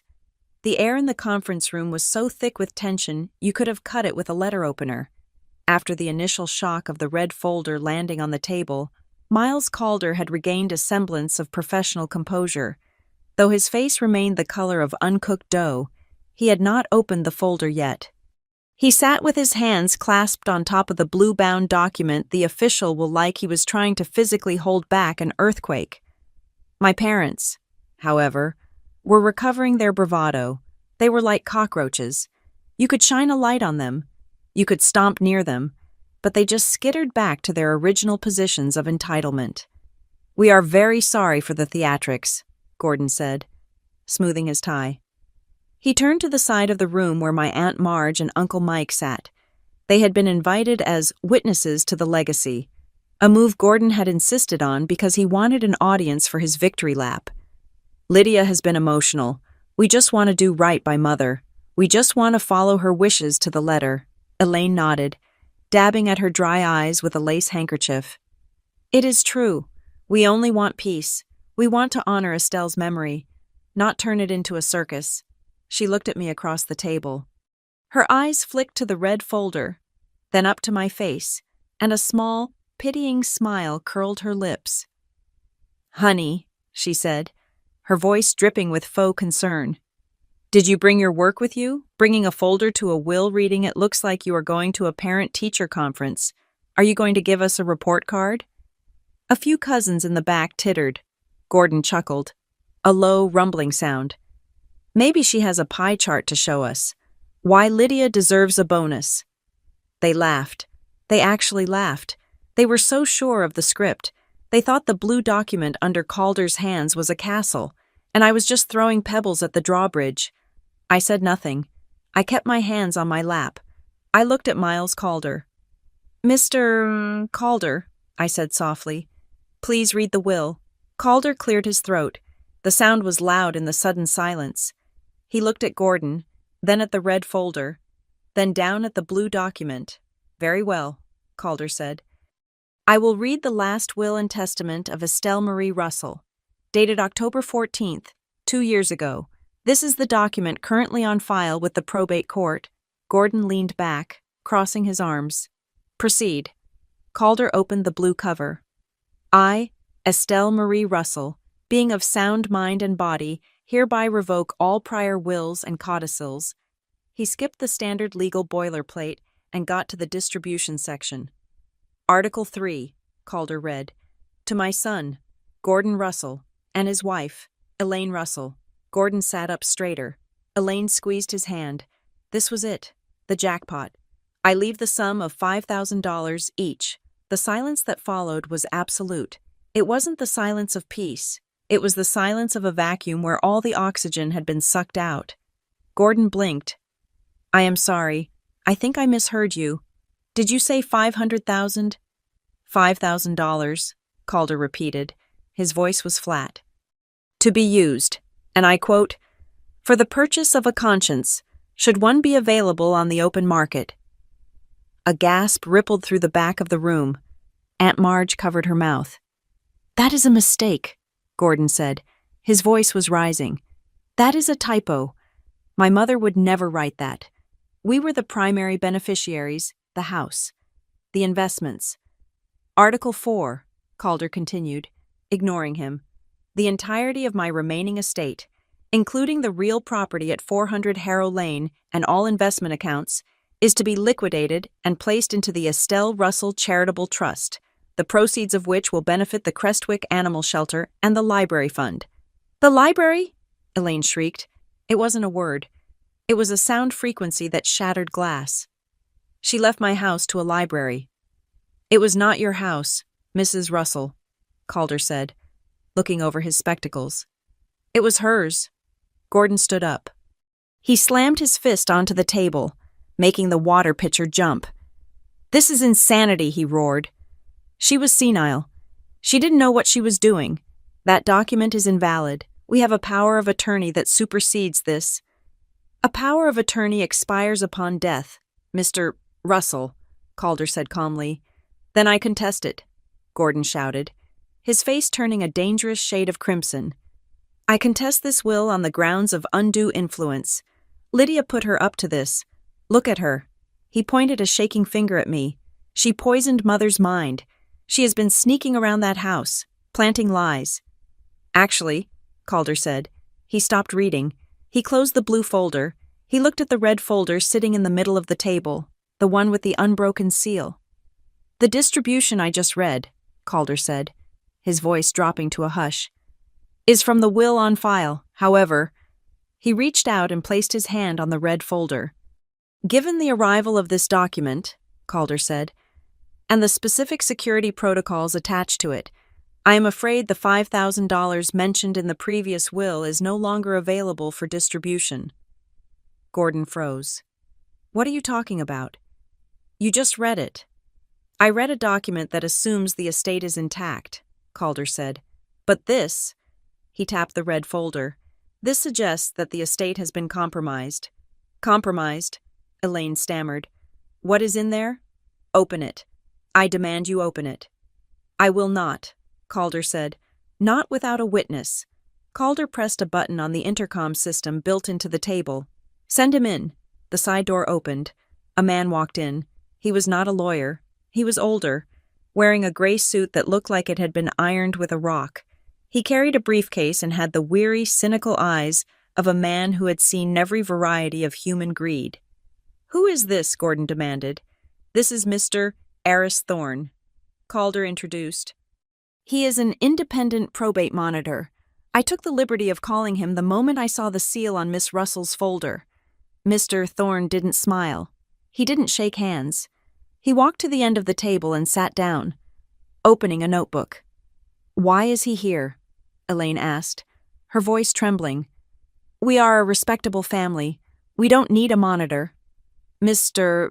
Thorne is here," Calder said, looking directly at my father, "because under the laws of this state, when a specialized internal file, specifically a red seal file, is presented, it triggers an automatic suspension of all estate activities pending an investigation." "Investigation into what?" Gordon spat. "Into her." He pointed at me again. "She is the one with the secret folder. She is the one playing games. She is unstable. Miles. Look at her. She sits there like a stone. That is not normal behavior." "I am sitting here," I said, speaking for the first time since the reading began, "because I am waiting for you to stop lying." Gordon lunged toward me. "You little—" "Sit down, Mr. Thorne barked. His voice was like a whip crack. It stopped Gordon in his tracks. Calder stood up. He picked up the red folder and held it to his chest. "Mr. and Mrs. Russell," Calder said. "I am officially pausing the distribution of the Estelle Russell estate. There will be no checks cut today. There will be no transfer of deeds." "On what grounds?" Gordon sneered. "On the grounds of a red envelope and a crazy daughter." Calder took a deep breath. He looked at the red folder, then at the summary sheet Iris had prepared for me, the skeleton folder, which I had slid across the table right after the red one, almost as an afterthought, but which Calder had glanced at while Gordon was screaming. "On the grounds," Calder said, enunciating every syllable, "of suspected elder financial abuse, fraud, and embezzlement." The words hung in the air. Embezzlement. It was a dirty word, a prison word. Elaine gasped. She grabbed the edge of the table to steady herself. "That is slander." "It is only slander if it is not true," Calder said. "I have seen enough in the preliminary summary provided by Miss Russell to warrant a full audit. The red folder, I suspect, contains the rest." Gordon looked at me. The arrogance was gone. The parent-teacher conference joke was gone. In his eyes, I saw the sudden, terrifying realization that he wasn't looking at a daughter anymore. He was looking at a witness for the prosecution. "You did this," he whispered. "You set us up." "I didn't set you up, Dad," I said. "I just kept the receipts." "This meeting is adjourned," Calder announced. "Mr. Thorne will escort you out. I strongly suggest you do not leave town." Gordon looked at the door, then at the folder, then at me. He opened his mouth to speak, to yell, to threaten, but nothing came out. He looked at the extended family in the back of the room. Aunt Marge was staring at him with horror. Uncle Mike was looking at his shoes. The audience he had invited to watch his triumph was now the audience for his ruin. Elaine burst into tears. Real tears this time. Ugly, terrified tears. "Gordon, do something. They can't do this." But Gordon couldn't do anything. The game had moved from the dining room table to the federal statutes. I stood up. I picked up my purse. I didn't look at my parents. I looked at Miles Calder. "Thank you, Mr. Calder," I said. "Don't thank me yet," he said grimly, holding the red folder like it was radioactive. "We have a lot of reading to do." I walked past my parents. I could smell my mother's expensive perfume, now mixed with the sour scent of sweat. I walked out of the conference room and into the hallway. The door clicked shut behind me, muting the sound of my mother's sobbing. I took a deep breath. My hands were shaking, just a little, not from fear, but from the adrenaline of finally, after 30 years, dropping the weight. I had walked in as the girl who owed them everything. I walked out as the woman who owned the truth, and the truth, it turned out, was worth a lot more than $5,000. The parking garage under the Calder and Wren building was a concrete echo chamber, smelling of exhaust fumes and damp tires. I walked quickly, my heels clicking a sharp, lonely rhythm on the gray floor. I clutched my purse against my ribs. I just wanted to get to my car, lock the doors, and scream until my throat bled. But they were waiting. I should have anticipated it. In my risk analysis models, you always account for the volatile recoil the moment a pressurized system blows back after a rupture. My parents were the system, and I had just ruptured them. Gordon stepped out from behind a concrete pillar. He looked massive in the dim fluorescent light, his expensive suit now looking like a costume he had worn too long. Elaine was right behind him, her face a mask of smeared makeup and fury. "Give it to me," Gordon said. His voice wasn't loud. It was a low, vibrating growl. I stopped 10 feet away. I reached into my pocket and gripped my keys, positioning the jagged metal of the car key between my knuckles, a trick Estelle had taught me when I was 16. "It is not with me," I said. "And even if it were, you are not touching it." "You think you are clever." Gordon took a step forward. He looked deranged. The mask of the grieving father had completely dissolved, revealing the desperate, cornered animal underneath. "You think walking in there with a red folder makes you powerful? You are playing a game you don't understand. Lydia, I know the law. I have friends in this town. I can bury you in litigation for 20 years. "You don't have 20 years. Dad," I said, my voice shaking but my feet planted. "And you certainly don't have the money for a 20-year lawsuit, not unless you find another dying woman to rob." Elaine let out a screech. She rushed forward, grabbing at my arm. "How dare you? We took care of her. We sacrificed everything." I stepped back, dodging her claw-like hand. "You sacrificed nothing. You sold her furniture while she was in a coma." "Give us the folder," Gordon shouted, his voice echoing off the concrete walls. "It is family property. It belongs to the estate, and I am the executor."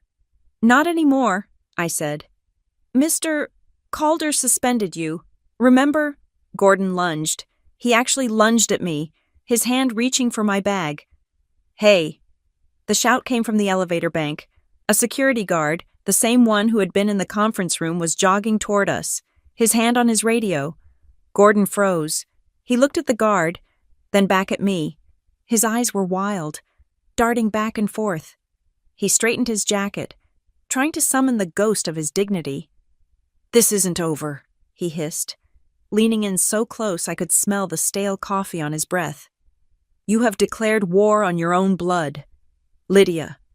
And you are going to find out that blood stains everything." He grabbed Elaine by the elbow and dragged her toward their car. I watched them go. I didn't move until their taillights disappeared up the ramp. Only then did I get into my car, lock the doors, and let the shaking take over. I thought the worst was over. I thought the battlefield was contained to the lawyer's office and the probate court. I was wrong. The battlefield was everywhere. The next morning, I walked into Redwood Ledger Works at 8:30. I needed the routine. I needed the quiet logic of spreadsheets and data sets to cleanse my brain of the previous day's toxicity. I hadn't even taken off my coat when my desk phone rang. "Lydia," it was the director of human resources. Her voice was tight. "Please come to my office. Bring your badge." Bring your badge. Those 3 words are the corporate equivalent of a death sentence. I walked to the HR suite. My stomach felt like I had swallowed a bag of rocks. When I entered, the director, a woman named Sarah, whom I had known for 5 years, wouldn't meet my eyes. There was a man from legal sitting in the corner. "Lydia, sit down," Sarah said. She pushed a piece of paper across the desk. It was an email. It had been sent to the company's ethics hotline, the CEO, and the entire board of directors. The subject line read, "Internal Fraud Alert Senior Analyst Lydia Russell." "We received a formal complaint this morning," Sarah said, her voice devoid of warmth. "The complaint alleges that you have been using company resources and proprietary software to forge financial documents for personal gain. It also claims you are currently under investigation for embezzlement regarding a family estate." I stared at the paper. The email was anonymous, but the phrasing was unmistakable. It used words like unstable, vindictive, and manipulative. It was Gordon's vocabulary. "This is a lie," I said. "My father sent this. We are in a dispute over my grandmother's will. He is trying to hurt me." "The complaint included attachments," the legal representative said. He didn't look up from his tablet. "Scans of what appear to be modified bank statements with your handwriting on them." "Those are my notes," I protested. "I was tracking his theft. I wasn't forging anything." "Lydia, stop," Sarah said. She looked pained. "You work in risk analysis. You handle sensitive financial data for Fortune 500 clients. We cannot have an analyst with an active allegation of fraud and embezzlement on their record. The liability is too high." "So what?" I felt tears pricking my eyes. Tears of rage, not sorrow. "You are firing me because my father is a liar." "We are placing you on administrative leave with pay," Sarah said. "Pending an internal investigation. We need to audit your work logs to ensure no company assets were used for personal matters." She held out her hand. "Your badge, Lydia, and your laptop." I handed them over. I felt like I was being stripped naked. My job was my sanctuary. It was the one place where I was judged solely on my competence, not my lineage, and Gordon had found a way to poison it. I walked out of the building carrying a cardboard box with my personal mug and a spare sweater. I kept my head down, praying none of my colleagues would ask me where I was going at 10 in the morning on a Wednesday. I got into my car and checked my phone. It had been buzzing incessantly for the last hour. I opened Facebook. My mother had been busy. She had posted a photo. It was an old picture of me as a child, sitting on her lap, looking adoringly at her. The caption read, "My heart is broken today. To sacrifice your whole life for a child, to give them roots and wings, only to have them turn on you in your moment of grief, it is a pain no mother should feel. Please pray for our daughter Lydia. She is lost. She has abandoned her family and is trying to take everything her grandmother worked for. We forgive her, but we will not be silenced." Below the post, the comments were a cesspool. Aunt Marge. I always knew she was cold. Stay strong. Elaine. Cousin Brad. What a snake. After you guys paid for her college, unbelievable. Random neighbor. Money changes people. So sad to see a family destroyed by greed. My phone pinged with a text from Uncle Mike. "You should be ashamed of yourself. Your father is a wreck. Drop the lawsuit or don't bother coming to Christmas." They were controlling the narrative. They were painting me as the villain before the ink was even dry on the court documents. "The loser is always loud," Iris had said. They were screaming from the rooftops. I drove straight to Iris Kincaid's office. I didn't have anywhere else to go. I burst in, dropping my cardboard box on the floor. "They got me suspended. They posted on Facebook. My whole family thinks I'm a monster." Iris didn't look up from her computer. She was typing furiously. "Sit down. Breathe. This is phase 2. This is the smear campaign. It means they are terrified." "I lost my job." "Iris, you are on leave," she corrected. "And once we prove the allegations are false, you will sue for defamation. But right now, we have a bigger problem." She turned the screen toward me. "I put a lock on your credit yesterday, remember?" "Yes." "Well, it is a good thing I did, because at 10:15 this morning, someone tried to access your primary checking account." I froze. "What?"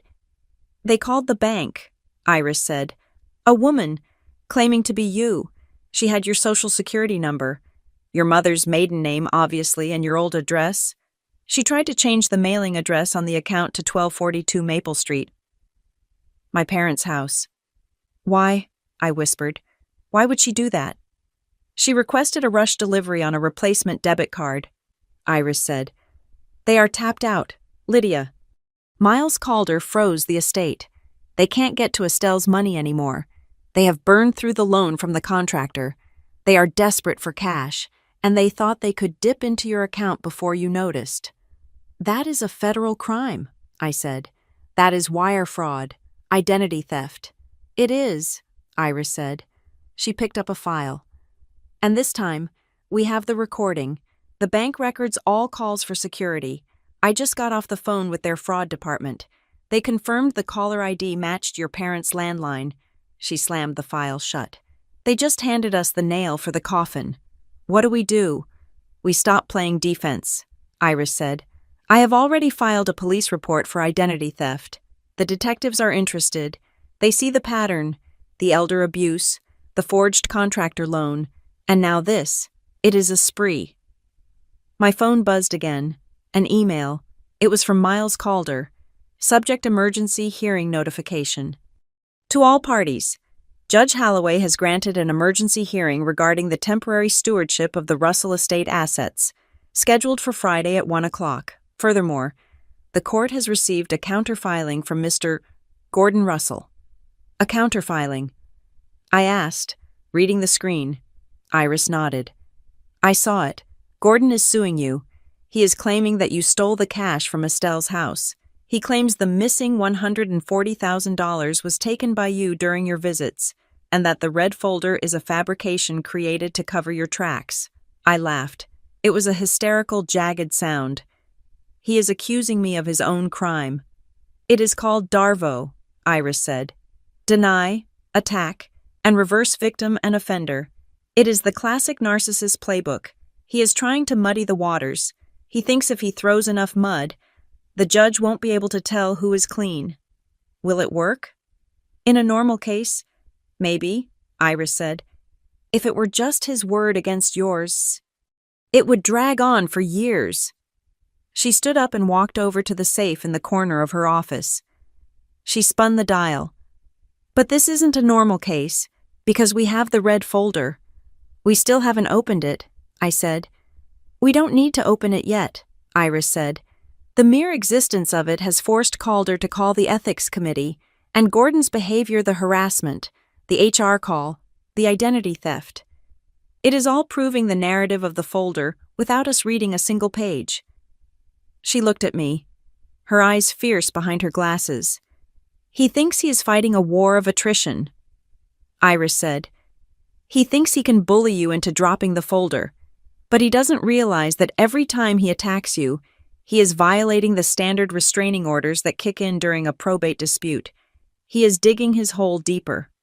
I feel like I'm drowning, Iris, I admitted. My job, my reputation, my family. I know, she said softly. It feels like chaos. But look at the data. Lydia, you are the analyst. Look at the data. I took a breath. I thought about the timeline, the fake loan, the stolen pension, the raid on my credit score, the attempt to steal my debit card, the desperate smear campaign at my work. They are accelerating, I said. Exponentially. Exactly, Iris said.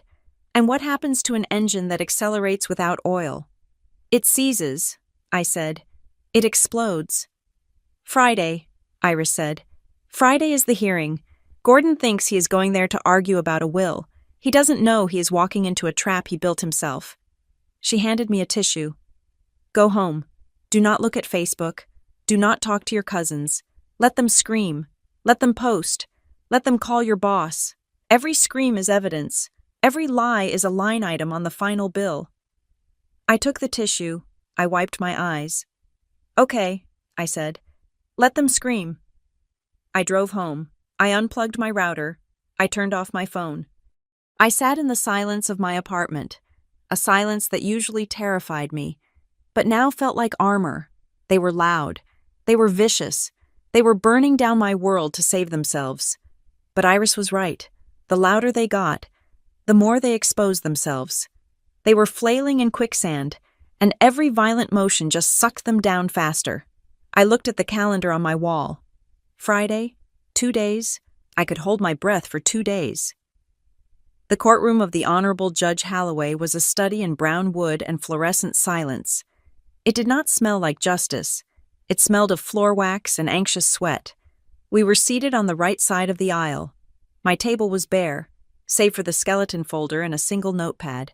The table on the left, occupied by my parents and their attorney, a man named Marcus Sterling who wore a tie that was 2 shades too bright for a probate hearing, was a chaotic mess of crumpled tissues and loose papers. Judge Holloway was a woman who looked like she had been carved out of granite. She did not look at the people. She looked at the paper. She adjusted her reading glasses and stared down at the motion filed by my father. "We are here for an emergency hearing regarding the assets of the Estelle Russell estate," she said. Her voice was dry, like leaves scraping over pavement. "And to address the counter-motion filed by Mr. Gordon Russell, alleging theft and undue influence by the respondent, Lydia Russell." Mr. Sterling stood up. He buttoned his jacket with a flourish. "Your Honor, we are here because a family is in mourning. My client, a devoted son, has been barred from his duties as executor by a frankly hysterical reaction from the deceased's granddaughter. We have submitted character references from the church, the neighbors, and the family doctor attesting to Gordon and Elaine's selfless devotion to Estelle Russell." He waved a stack of papers. They were letters. Emotional appeals. Stories about how Gordon used to mow the lawn in 1998. They brought feelings to a math fight, Iris whispered to me. She didn't stand up. She didn't wave her arms. She simply slid a binder toward the court clerk. "Your Honor," Iris said, remaining seated until the judge nodded at her. "We are not submitting character references. We are submitting arithmetic." The clerk handed the binder to the judge. Holloway opened it. "Exhibit A," Iris said, her voice cool and detached.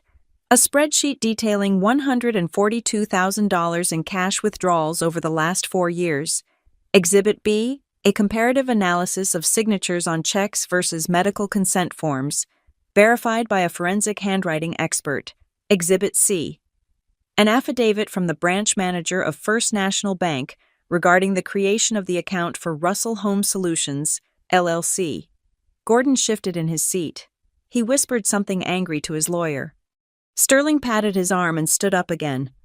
"Your Honor, these are just accounting errors. My client was managing a complex household. Older people are forgetful. Estelle often authorized cash withdrawals for miscellaneous expenses. Miscellaneous expenses totaling $30,000 a year?" Judge Holloway asked. She didn't look up. "That is a lot of bingo money. Mr. Sterling?" "The primary issue," Sterling pivoted, "is the LLC. My client created that entity to facilitate necessary repairs to the property. It was a tax strategy." "A tax strategy," the judge repeated. She looked at Elaine. "Mrs. Russell, please take the stand." Elaine looked terrified. She stood up, smoothing her skirt, and walked to the witness box. She looked at Gordon for reassurance, but he was staring at the table, his jaw working furiously. "Mrs. Russell," Judge Holloway said, "you are listed as the secretary for Russell Home Solutions. Can you tell the court what specific solutions your company provided to the property at 400 Harrow Lane?" Elaine gripped the railing. "We did maintenance, essential maintenance. Can you be specific?" the judge asked. "The roof," Elaine said quickly. "We fixed the roof. And the plumbing? The pipes were old." Iris stood up. "Your Honor, I refer you to page 12 of our submission.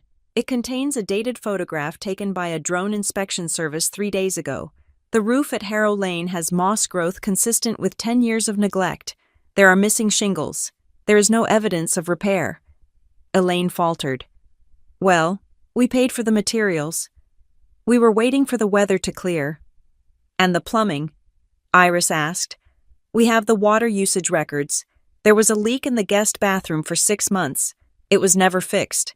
The water bill reflects a continuous waste of 200 gallons a month." "We were planning to fix it," Elaine cried out. We are good people. Why are you doing this? We just wanted to help her. You helped yourself to $28,000 in 6 months through that LLC, Iris said, and not a single contractor was ever hired. The money went from the LLC account directly to a joint account held by you and your husband. We have the wire transfer receipts. Elaine looked at Gordon. You said you had invoices. You said you made invoices. Gordon closed his eyes. The room went silent. Elaine had just admitted, on the record, that the invoices were a fabrication they had discussed. Sit down, Mrs. Russell, Judge Holloway said. Her voice had dropped a few degrees in temperature. Now, the judge turned to Miles Calder, who had been sitting quietly at a separate table, the red folder resting in front of him like a sleeping dragon. Mr. Calder, you are the custodian of the will.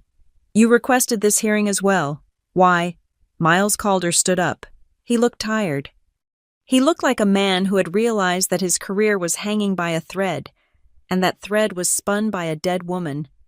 Your Honor, Calder said, I am in possession of a sealed document, a red seal file, in the parlance of my firm. It was entrusted to me by Estelle Russell 6 months ago, with specific instructions to be opened only upon the commencement of probate distribution, or in the event of a dispute. And there is a dispute, the judge noted. Yes, Calder said. However, the folder came with a notarized cover letter, a conditional clause. I believe it is relevant to Mr. Russell's countermotion. Read it, the judge ordered. Calder put on his reading glasses. He did not open the folder yet. He picked up a single sheet of paper that had been taped to the outside of the red cardstock. I, Estelle Marie Russell, Calder read, being of sound mind, hereby establish the peace of mind protocol. I am aware that my son, Gordon, and his wife, Elaine, may feel entitled to my assets. I am aware that they have been accessing my accounts. I have chosen not to prosecute them during my life because I did not want to spend my final days in a courtroom. Gordon's head snapped up. He looked at the folder as if it were speaking to him. However, Calder continued, his voice steady, I have instructed my granddaughter, Lydia, to deliver this file. If this file is in the courtroom, it means 2 things. First, that I am dead, and second, that Gordon and Elaine have not been satisfied with what they have already taken. Calder paused. He looked at the gallery, then back to the paper. Therefore, I have included a no contest clause, reinforced by a conditional trust agreement. If Gordon Russell or Elaine Russell contests my will, files any legal action against the estate, or harasses the executor or any other beneficiary, they are immediately and irrevocably disinherited. The room was so quiet, I could hear the hum of the air conditioning unit. Furthermore, Calder read, if such a contest occurs, the entirety of the funds previously allocated to them, the $5,000 mentioned in the blue, shall be forfeited. Additionally, the contents of this red folder, which include a detailed ledger of every unauthorized withdrawal they have made since 2019, shall be turned over to the District Attorney's Office for criminal review.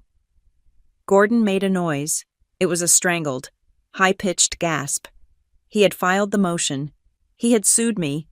He had stood up in this court and demanded control. By doing so, he had pulled the trigger of the gun that Estelle had pointed at his head from the grave.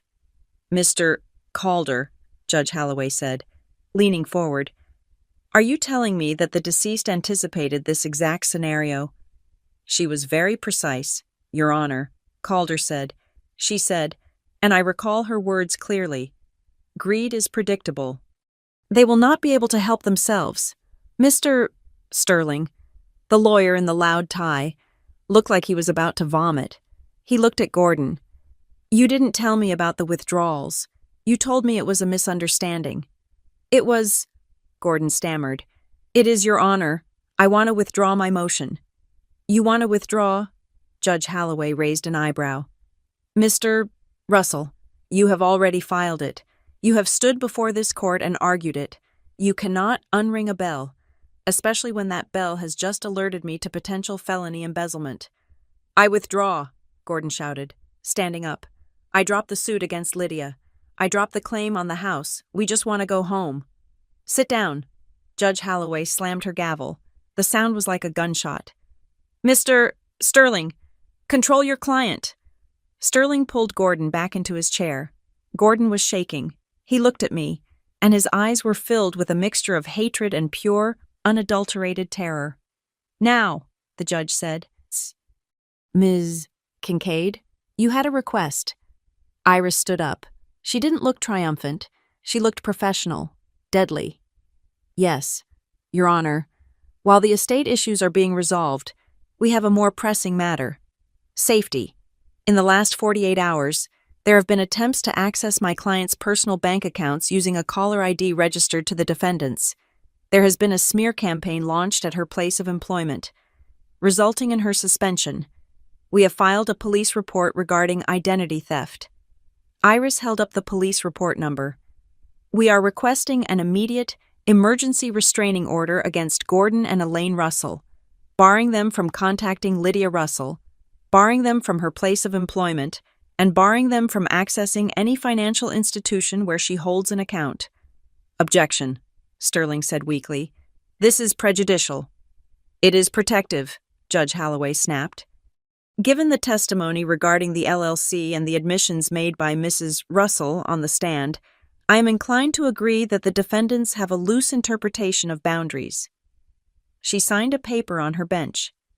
"Temporary restraining order granted, Mr. and Mrs. Russell. You are to stay 500 feet away from the plaintiff. You are to cease all communication. If you post about her on social media, I will hold you in contempt. If you call her bank, I will revoke your bail before you are even arrested." She looked at Miles Calder. "Mr. Calder, you are to maintain custody of the red folder.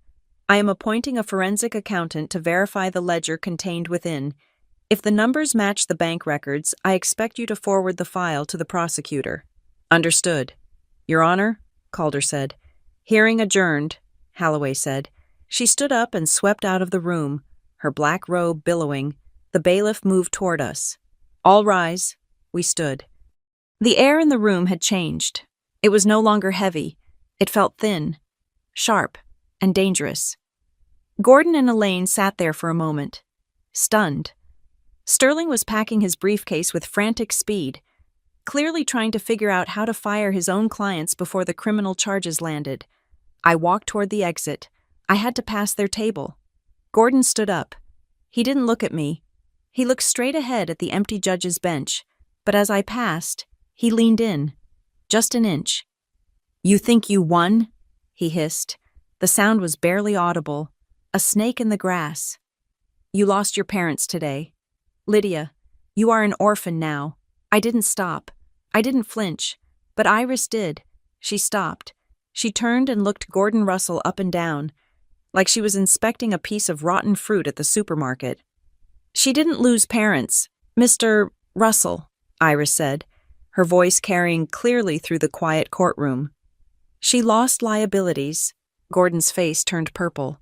"This isn't over." "No," Iris agreed. "It isn't. You just lost the civil case. The real winning happens at the final session. When the handcuffs come out." She turned on her heel. "Come on, Lydia. We have work to do." I followed her out the double doors. The hallway was bright. The sun had come out, piercing through the windows at the end of the corridor. I took a breath. It was the first breath I had taken in years that didn't feel taxed. "He is right about one thing," I said to Iris as we walked toward the elevators. "I am an orphan." "You have been an orphan for a long time," Iris said gently. "Today is just the day you stopped paying for the privilege." I nodded. The grief was there, sitting in my chest like a heavy stone, but the fear of the ledger, the fear of the debt, it was gone. "What happens now?" I asked. "Now." Iris pressed the elevator button. "Now we wait for the forensic accountant to confirm what you and I already know, and we watch them try to run." The elevator doors opened. "They won't run," I said. "They don't have anywhere to go. They spent the getaway money on a roof they never fixed." Iris smiled. "Exactly." The The discovery phase of a lawsuit is usually boring. It is boxes of paper, hours of scanning, and the tedious hunt for a single mismatched number. But when the defendant is a narcissist who believes he is smarter than the digital footprint he leaves behind, discovery is not boring. It is an autopsy of a lie. We were back in Judge Holloway's courtroom. The atmosphere had shifted from the initial tension of the hearing to the heavy, suffocating dread of a criminal proceedings prequel. The table in front of Gordon and Elaine was piled high with documents that the court had forced them to surrender. Gordon looked terrible. His suit, usually immaculate, was wrinkled at the elbows. He had bags under his eyes that looked like bruises. He kept tapping his pen against the table, a frantic staccato rhythm that betrayed the chaos in his mind. Elaine sat as far away from him as the bench would allow, staring at her hands. "Mr. Sterling," Judge Holloway said, peering over her glasses, "we are still waiting on the metadata for the laptop seized from Mr. Russell's home office. Why the delay?" "Technical difficulties, Your Honor," Sterling said, wiping sweat from his forehead. "My client forgot the password to the encrypted partition." "He forgot the password to the partition labeled Family Business," Holloway asked dryly. "How convenient. Well, lucky for us. The forensic IT team didn't need it. They cracked it this morning." Gordon stopped tapping. "We will get to the laptop in a moment," Iris said, standing up. "First, I would like to call a witness, Mr. Kevin Mills." A young man in a cheap suit walked in. He looked nervous.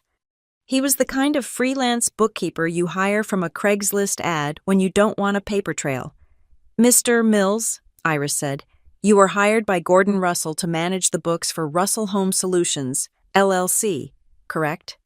"Yes, ma'am," Kevin said, his voice cracking. "And what were your instructions regarding the categorization of expenses?" Kevin looked at Gordon, then quickly looked away. "He told me to put everything under material costs or subcontractor fees, even when there were no receipts.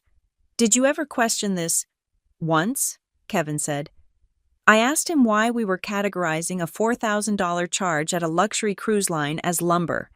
He told me that timber prices were up, and I should mind my own business if I wanted to get paid."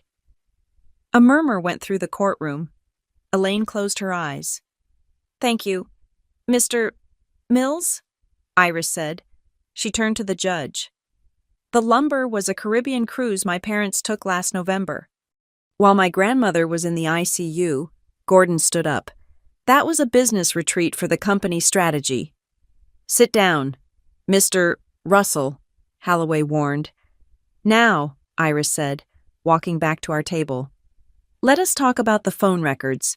The court ordered the surrender of all text message history between the defendants for the 6-month period preceding Estelle Russell's death. She picked up a stack of paper. It was thick. "Twist number 1, Iris whispered to me as she passed. "The timeline?" She handed a sheet to the bailiff to give to the witness stand. "Mrs. Russell," Iris said to Elaine, "please read the highlighted text message exchange dated December 3rd at 8:45 in the evening." Elaine stood up. Her hands were shaking so bad the paper rattled. "I can't," she whispered. "Read it," Holloway commanded. Elaine took a breath that sounded like a sob. "Gordon, is she asleep yet? I need to get the checkbook from her purse." "And the reply?" Iris asked. "Elaine, not yet. The nurse is still there. Give it 20 minutes. The morphine will knock her out." The silence in the room was absolute. It was the silence of people realizing they were in the presence of something truly rotten. "Keep reading," Iris pressed. "The next morning, 7 a.m. "Gordon, did you get it?" Elaine read, tears streaming down her face. Elaine, "Yes, only 3 checks left. We need to order more. Make sure you intercept the mailman. Don't let Lydia see the bank statement." Iris took the paper back. "Don't let Lydia see." That is the key phrase. "Your Honor, they weren't protecting Estelle. They were hiding from the auditor." "That is out of context," Gordon shouted. He was desperate now, flailing. "We were trying to protect Lydia. She was stressing Mother out. We were trying to manage the finances so Lydia wouldn't worry." "Is that so?" Miles Calder spoke up from his table. Calder stood up. He opened the red folder. He pulled out a yellow legal pad, the pages brittle with age. "I would like to submit Exhibit D," Calder said. "This is a handwritten log kept by Estelle Russell. She called it her inventory of disappearance." He walked to the judge's bench. "Estelle was not as asleep as you thought," Calder said, turning to look at Gordon. November 3rd, quote, "Gordon took the pearl necklace, said he was taking it to be cleaned, never came back." December 12th, quote, "Elaine asked for my debit card to buy groceries. She was gone for 4 hours. Came back with 1 bag of apples and a new coat she left in the car." Calder looked at the text message logs Iris had submitted. "The timestamps match perfectly," Calder said. "You texted about stealing the checks at 8:45. Estelle wrote in her journal at 9:10. They are waiting for me to sleep. I can hear them whispering in the hall. I put the checkbook in my purse, but I marked the register so I will know." Gordon's face went gray. The narrative he had built, the caring son, the confused mother, the jealous daughter, was disintegrating under the weight of simple synchronized data. "She was setting us up," Gordon hissed. He pointed at me. "Lydia put her up to this. Lydia told her what to write. My mother loved me. She would never write that." "Actually," Iris said, "we have proof that Lydia was not even in the state on those dates. She was at a conference in Chicago. Her flight records are in the file." "It doesn't matter." Gordon slammed his hand on the table. "I had power of attorney. I had the right to manage those assets, even if I spent it on a cruise. It was my legal right as the agent. Not if the power of attorney was obtained through fraud," Judge Holloway said softly. Iris pulled out the final piece of paper. "The detail that kills," she had called it. "Mr. Russell," Iris said, "you claimed earlier that you lost the original deed to the house and had to apply for a certified copy in January, correct?" "Yes," Gordon said. "It was lost. Standard procedure." "And you submitted a request form to the county clerk," Iris said. "Signed by Estelle Russell." "Yes, she signed it." "On January 14th, Iris said. "At 2 p.m. "Yes, that sounds right." Iris projected an image onto the screen in the courtroom. It was a close-up of the signature on the deed request form. It was a smooth, flowing signature. Estelle M. Russell. "This is the signature," Iris said. Then she clicked a button. A second image appeared. It was a medical chart. "And this," Iris said, "is the nursing log from January 14th. At 1:30 p.m., Estelle Russell suffered a minor stroke affecting her right side, her dominant hand. At 2 p.m., she was unable to hold a spoon, let alone sign a legal document with perfect calligraphy." I watched my father. I watched the realization hit him. He hadn't checked the medical records. He had just forged the signature because he needed the deed, and he picked a date at random. "You forged her signature on a government document," Judge Holloway said. Her voice was ice. "To obtain control of a property you then attempted to leverage for a fraudulent loan." "She gave me permission verbally," Gordon stammered. "I was just executing her wishes." "You were executing a theft," the judge corrected. She looked at the bailiff. "This court is now in possession of evidence suggesting multiple felonies: wire fraud, forgery, elder abuse, identity theft." She looked at Elaine. "Mrs. Russell, the court takes a dim view of conspiracies. However, the court also acknowledges when a party is led." Elaine looked up. Her mascara was running down her face in black streaks. She looked at Gordon. She looked at the text messages on the table. She looked at the prison sentence hanging in the air. And she broke. "He told me it was legal," Elaine sobbed. Her voice was high and thin. "He told me that since we were the heirs, it was our money anyway. He said we were just advancing it." "Elaine, shut up," Gordon roared. "No," Elaine screamed back, standing up and shoving him. He stumbled back, hitting his chair. "I am not going to jail for you. Gordon, you said you talked to a lawyer. You said the LLC was bulletproof. You lied to me." "You spent the money, too," Gordon shouted. "You bought the coat. You wanted the sunroom. Because you told me we could afford it," Elaine wailed. She turned to the judge. "He has another account in the Cayman Islands. He moved $20,000 there last week. It is in his name only." The room gasped. Even Mr. Sterling put his head in his hands. Gordon stared at his wife. The betrayal was absolute. The alliance of greed that had sustained their marriage for 30 years had snapped the moment the handcuffs became a real possibility. "Thank you, Mrs. Russell," Judge Holloway said. "The court clerk will note that allegation regarding the offshore account." She turned to me. "Ms. Russell," the judge said, "it seems your red folder was less of a will and more of a crime scene report." "My grandmother liked to be thorough," I said quietly. "Indeed," Holloway said. "I am issuing a formal referral to the district attorney's office. Mr. Calder, you will transfer all evidence, including the red folder and the text logs, to the criminal division immediately." "Yes, Your Honor," Calder said. He looked relieved. The burden was no longer his. Iris stood up one last time. "Your Honor, given the revelations today, and the breakdown of the defendant's credibility, we move for a summary judgment on the estate distribution. We ask for a final hearing to formally disinherit Gordon and Elaine Russell under the no contest clause and to finalize the transfer of assets to my client." "Granted," Holloway said. "We will reconvene in 3 days for the final decree. Until then, Mr. Russell, Mrs. Russell, do not leave the state. I am having your passports flagged as we speak." She banged the gavel. Gordon collapsed into his chair. He didn't look at me. He didn't look at Elaine. He stared at the table, at the mess of papers that had chronicled his ruin. I looked at the red folder sitting on Miles Calder's desk. The seal was broken now. The secrets were out. It looked just like a pile of paper. For months, I had thought of that folder as a weapon. I thought of it as the sword my grandmother had left me to fight a dragon. But as I watched my parents turn on each other, tearing apart their own marriage to save their own skins, I realized it wasn't a weapon. It was an exit sign. It was the key that unlocked the cage of obligation I had been living in since I was 5 years old. "Let's go, Lydia," Iris said, packing up her briefcase. "The air is better outside." I stood up. I walked past my father. He was muttering to himself, something about interest rates and lumber prices, his mind snapping under the pressure of his own collapsed reality. I walked past my mother, who was weeping into her hands, mourning not her mother, but her lifestyle. I walked out of the courtroom. I didn't look back. I didn't need to check the math anymore. The ledger was finally balancing itself.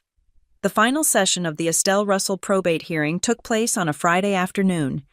The weather outside had cleared, leaving the sky a brilliant, piercing blue. But inside courtroom 4, the atmosphere was as heavy as a funeral shroud. Gordon and Elaine sat at their table. They looked smaller than they had 3 days ago.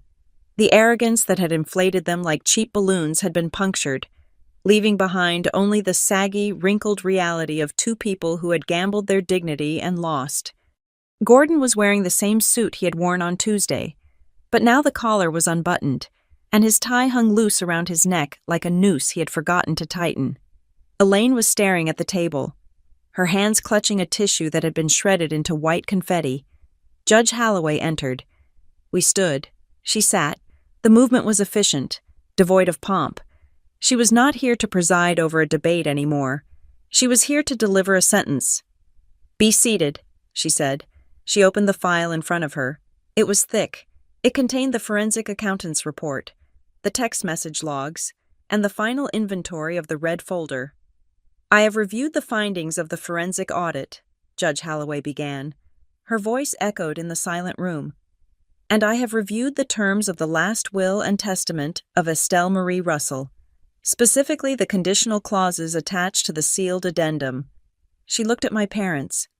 "Mr. and Mrs.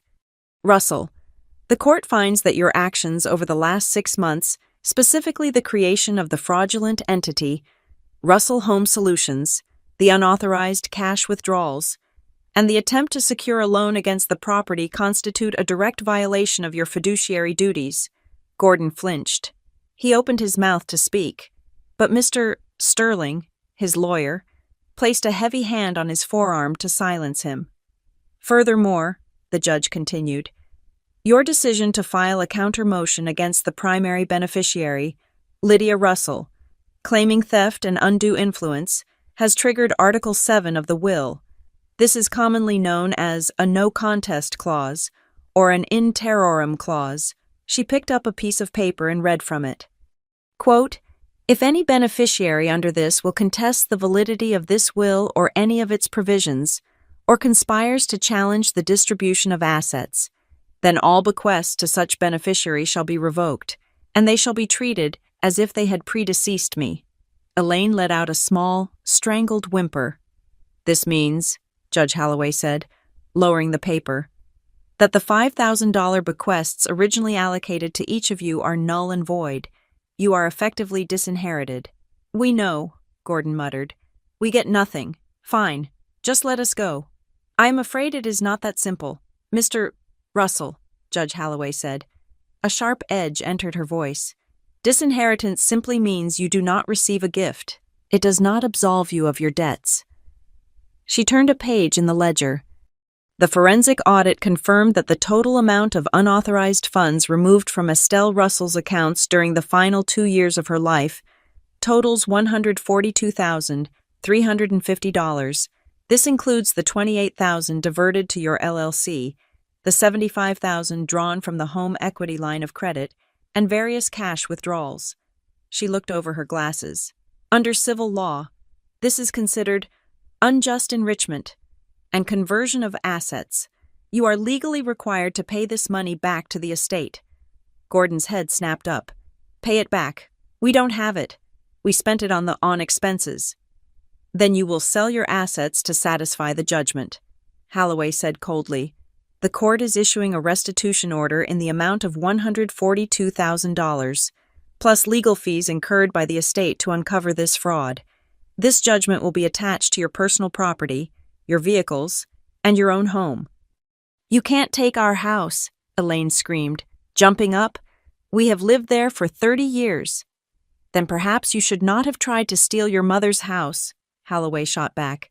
Sit down, Mrs. Russell. Elaine collapsed into her chair, sobbing. We are ruined. Gordon, do something. We are ruined. There is one final matter, the judge said. The identity theft.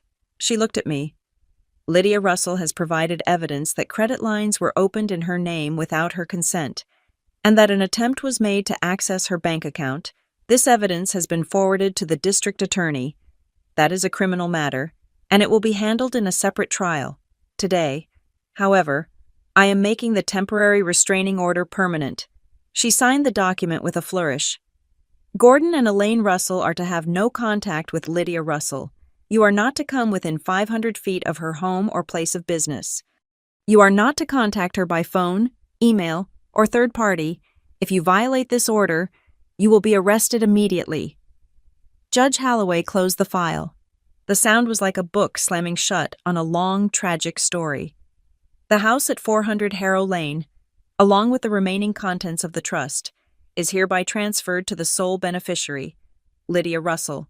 The case is closed. She banged the gavel. All rise. We stood. I felt light. I felt like I was floating. The heavy coat of obligation I had worn since I was a child, the coat that smelled of guilt and unpaid bills, had vanished. Iris turned to me and smiled.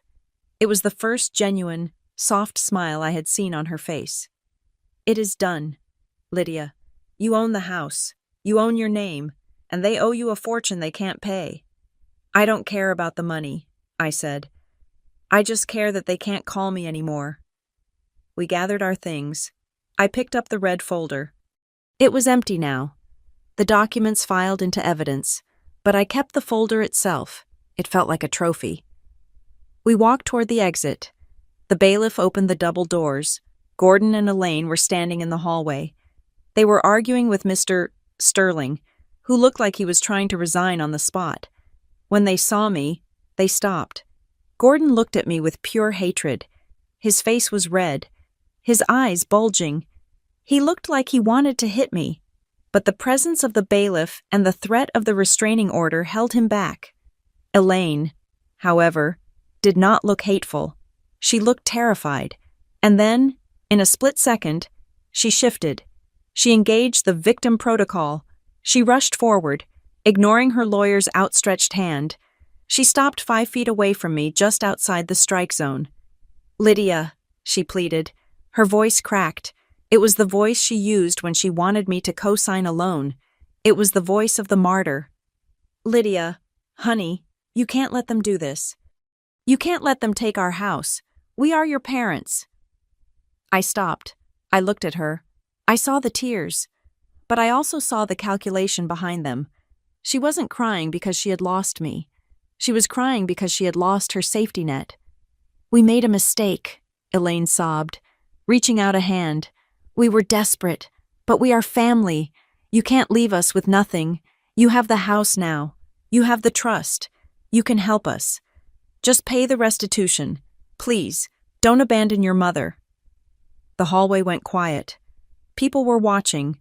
Gordon was watching, waiting to see if the guilt trip would work one last time. It was the ultimate test. The button they had installed in my psyche 20 years ago, the good daughter button. I looked at her hand.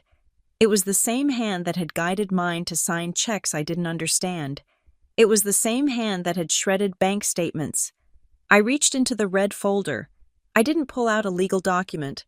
I didn't pull out a check. I pulled out a small, yellowed piece of paper. It was torn from a spiral notebook. The ink was shaky, written by a hand that was fighting against pain and tremors. "Grandma wrote this," I said softly. "The night before she died. She told me to give it to you if you asked for forgiveness without offering restitution." Elaine froze. "What is it?" I held the paper up. "You do not owe anyone your peace, not even the people who gave you your name." Elaine stared at the words. She blinked. "That is not a legal document." "No," I said. "It is a receipt." I folded the paper and put it back in my pocket. "For 30 years, I said, my voice steady and clear, echoing off the marble walls. "You raised me to be a line of credit. You raised me to be your insurance policy. You made me feel like my existence was a debt I had to repay with obedience and cash." I looked at Gordon. He was glaring at me, but he looked small. He looked like a bad investment that had finally been written off. "I am not your retirement plan," I said. "I am not your safety net, and I am certainly not your bank." I took a step closer. Just one step, reclaiming the space they had dominated for 3 decades. "I am a person," I said, "and for the first time in my life, I am a person who doesn't owe you a single cent." "Lydia," Gordon barked. "You ungrateful." Iris stepped in front of me. She was small, but in that moment, she looked like a wall of steel. "Mr. Russell?" Iris said. Her voice was pleasant, but her eyes were lethal. "You are currently speaking to my client in violation of a permanent restraining order. The bailiff is standing right there. Would you like to spend your first night of homelessness in a holding cell?" Gordon snapped his mouth shut. The fight went out of him. He looked at the bailiff, who was unhooking his radio. He looked at Elaine, who was weeping into her hands. He realized, finally, that the ledger was closed. "Come on," Gordon muttered to Elaine. He grabbed her arm, roughly. "Let's go." "Where?" Elaine wailed. "Where are we going?" "Away from her." Gordon spat. They turned and walked down the long hallway toward the exit. They looked gray and diminished. They argued as they walked, their voices rising and falling in a bitter harmony of blame. "Your fault. Your idea. You signed it." I watched them go. I watched until they pushed through the revolving doors and disappeared into the bright, blinding sunlight of the parking lot. I felt a tear slide down my cheek. I let it fall. It wasn't a tear of sadness. It was a tear of release. It was the final drop of the storm passing. "Are you okay?" Iris asked. I took a deep breath. The air in the hallway smelled of floor wax and coffee, but to me, it smelled like pine shavings and peppermint tea. It smelled like the cottage. It smelled like freedom. "I am," I said. "I really am." "What are you going to do now?" Iris asked. I looked at the red folder tucked under my arm. It was just cardboard and tape, but it had saved my life. "I am going to go to the cottage," I said. "I am going to fix the back step. I am going to plant some tomatoes." I smiled at her. "And then," I said, "I am going to change the locks." I pushed open the heavy wooden doors of the courthouse and stepped out. The city of Crestwick was noisy and busy, filled with people rushing to appointments and meetings, but I didn't rush. I walked down the stairs, the sun warming my face. I walked past the spot where my parents had parked, now empty. I walked toward my car, my heels clicking a steady, confident rhythm on the pavement. For the first time in 30 years, I wasn't walking toward a debt. I was walking toward myself. Thank you so much for listening to my story. It was a long journey from that suffocating house in Harrow Glen to the steps of the courthouse, but I finally found my way out. I would love to know where you are listening from today. Please leave a comment below and let me know which part of the story shocked you the most. If you enjoyed seeing justice served, please subscribe to the Maya Revenge Stories channel, like this video, and hit that hype button so we can share this story with more people who need to know that they don't owe anyone their peace.